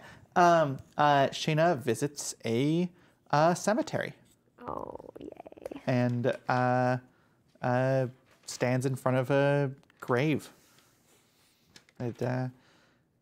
You can probably infer the name. And she looks at it and sighs. I'm imagining it's raining because of course it is. Of course it's raining. Yeah. It's always raining at the cemetery. What does the tombstone look like, or what markers there? Is it, It looks like a like I'm imagining like a big Order of the Vance symbol, like on the outside Yeah. of this, sort of Yeah. on the wall of the cemetery. Of the cemetery, yeah. And it looks like Shayna might have possibly broken in. Yeah, definitely. It's a plinth. It's a very short plinth. It's the sad rain cloud that follows people. Yeah, it's Short plinth. It's like all these other graves here are Yeah. like these massive mausoleums and these Yeah. big ostentatious things. But Yeah. this is a very just like short plinth with a little plaque at the front that lists some few meager accolades and Michael. Excellent. I think we close on you. Yeah. In the cemetery with Michael. Excellent. Okay, time for character summaries. How y'all feeling today? I'm feeling real sad and I like it. Whirlwind day, Darcival. Calvin has experienced a lot. Yeah. He lost a weave. Yeah. One of the We first didn't even- two that he had. We didn't even have time to address it. Yeah. Nope. You just lost it and had to get inside. But you have a lead on it. I do have a lead on it. Also, Sophie. Calvin might be learning the secret that was at the end of the edge of creation. So maybe. that's pretty big. We're going to figure out what's going on there. That'll be a big emotional way to open the next episode. Yeah. So yeah, I don't know what to say. Are we supposed to go through our character arcs? Is that Ideally, is there an organization, well, or do I just say things that just happened that you were there for, so you know they happened? Ideally, that I just like to see you have to horribly recapitulate what I put you through. Yeah. So you this is a time where I kind of award joy and despair. So let me know any moments of highlights of joy or despair that you had that weren't already You never gave me any joy or despair. Oh, wow. The entire Just session. throw You a never big handed me pile any. of despair at her there, Darcy. Yeah. So there were a lot of points where Shayna was very sad. Shayna had to deal with the glasses talking about her past and shadow that she hates. She had to deal with Michael and kicking down a door, and that was frustrating and sad. She had to deal with somebody shooting her heart and talking about a moment that she does not like to talk about. And then she sort of ended the session basically crying in the rain. So yeah, Shayna had I would say Not like Spider-Man. Totally like a top 10 day. I'm gonna award you 3 despair. Sure. I have some thoughts about a moment that might have been a joy. I do think that you and Calvin kind of got more on the same page definitely. in a pretty important way, especially when you rewrote time and you kind of centered yourselves and sort of found. I think that was kind of a moment of joy, at least for me to watch, to see you two really get to bond in that way. So I know it's a smaller stack over there, but it counts. What about acumen? Character arcs you think you went along? So I think you maybe have wrapped up learn a weakness of the Deathless Triumvirate. You have a way in. Shayna might have entirely wrapped up that because she can get in and kill them, or maybe or something. She has 1 not million despair. She is not wrapped up. She is not wrapped up beat 'em up. No. So I think you've basically wrapped up. Learn a weakness of the Deathless Triumvirate. So I'm going to award 4 acumen for that. I don't know that we got super far along the beat up the Deathless Triumvirate. No. Because I think that's sort of your next step.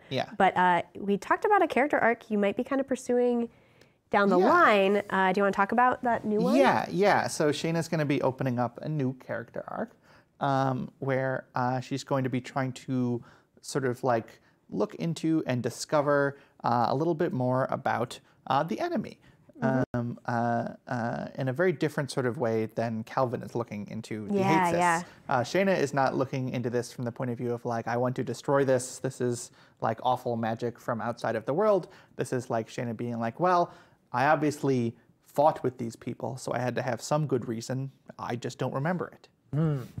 Because the magic has, maybe written you out of it. Cool. Excellent. All right, so we'll be looking for remember what she fought for and not in the way you think. Because I wrote that down. I thought it was very cheery, and now I realize how horrible it is. I'm very excited. So that'll be interesting. I don't know that today made any progress on that. I think you kind of just opened it up. Does that make sense? Yeah, I would agree. All right. Calvin, tell us how you're feeling. It's a mix of emotions. Calvin received 2 despair in session, and that makes sense. A lot of stuff went down. He found out his friend is dying, or could I might give a joy for it's a big deal for you to learn a weakness of the Deathless Triumvirate. That's kind of a big win. Yeah, it is a pretty big win. That's huge. So that sucks. He had a weave leached away. We're gonna have to discover more about what that's like next episode, I think. Maybe. Maybe. I make no promises. I'll try to prioritize it. If you bring it up to Shayna, she can probably follow that path. Calvin. Yeah. That's one of his character arcs. Is he's got to figure out this friggin' loom. Exactly. Yeah. So that's terrible. But despite all of that, Calvin now holds an answer to a burning question that he has been afraid of. And I don't think he's afraid of the answer anymore. He's ready for it. He's ready for it. He knows he's ready. So that's huge. I think that's a joy. I think that's a joy. That's a big deal. Wonder what's up with that rat coin though, huh? Yeah. Wonder where it went. So yeah, Calvin is a mix of emotions. As far as my character arcs, I don't think I really learned anything about the hate cyst. Recovering what is lost, I believe I am making progress because I have put 7 on the case. Yeah, right. I'm going to give you 2 acumen for that. Cool. Getting 7 on the case. And set right what is wrong. I feel like learning about the Deathless Triumvirate is kind of along that path as well. Yep, I'll give 2 for that. Okay. All right. I think you successfully sold a stone called murder. Yeah. Technically, I guess. It was a weird time, but you got through it all right. That was kind of an interesting new experience.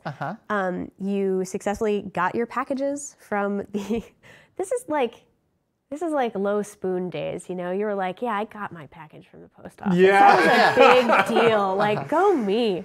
I feel that way all the time. So you're definitely getting some acumen for all that because it was pretty intense and you had to pull some magical BS to get it done. So I'm going to award 4 other acumen because I think this was kind of a big session where you got a lot done. Awesome. So add that to your stuff. You can learn, you're going to have 2 weeks until there comes a dangerous match of Dark Ball in Fartown. And then 3 weeks is when it's Sebin's match at the Deathless Triumvirate. Okay. So you're looking down, you're getting some timelines here of when you'll be able to, amass your resources and then maybe seize your Deathless Triumvirate destiny. Nice. 3 weeks. Okay. I think that's what we have. Yeah, we do want to point out that the next episode of A Wound with Hollow Eyes, Season 2, is going to be airing on March 19th. We've got an off week next week. So don't come here looking for us because we will not be here. Nope. But we may have a transcription of a development mode of Shayna's time in Shadow for next week. So get excited for that. Yeah, you can hear all about why Shayna was so angry about her glasses. Yeah, yep. Very excited. I want to quickly read off a couple big contributions that we used today. So the repository is a lovely write-up that I'm hoping we'll include in the backer contribution doc. Oh yeah, because it's really great. It's by Alan Cohen, and there's a whole lot of more awesome, really surreal details that I didn't get all to, but were so evocative. Let's see. I really wish I could remember who originally gave us 7. It's in the original doc, and I'll find out. But we have... Yeah, there were a few NPCs we mentioned as well. Yeah, we mentioned a bunch of them. GM Pietro was by Ryan Towers. Yep. He did not get to show up, but we talked about him. Yep. Maximilian Sullyford, our Master of Mystery, is by... Mister of Masteries. Yeah, is by Valkyrie Lemons, who's lovely. And the... Yeah. I think we also that might be mentioned Margarita L'Incognito in passing, which was Yeah. by I. Miller. I'm so fascinated by that name. Oh, yay. That's by I. that was Math Lady Incognito. Oh my God. God damn it. Z got us again. Mike Carlson gave us, Neoquilist gave us the flux of the soundtrack, which I thought was super cool. So thank you everybody for making some flux happen. Thank you for making me read some secrets because, oh my God, they're terrifying and a big deal. And I would definitely appreciate anyone who's also read the secrets to maybe reach out and comfort me. And also hype about that order thing because it's awesome. Okay, I think that's all I have for you folks today. Yeah, we have 2 more episodes theoretically. Theoretically, So we'll see if we are wrap it up. Ramping up. Yeah. And I'm excited. Thank you both. And thank you so much, chat, for making this a really dynamic and beautiful and heart-wrenching story. We will see you in 2 weeks. 2 weeks. Stay safe in shadow.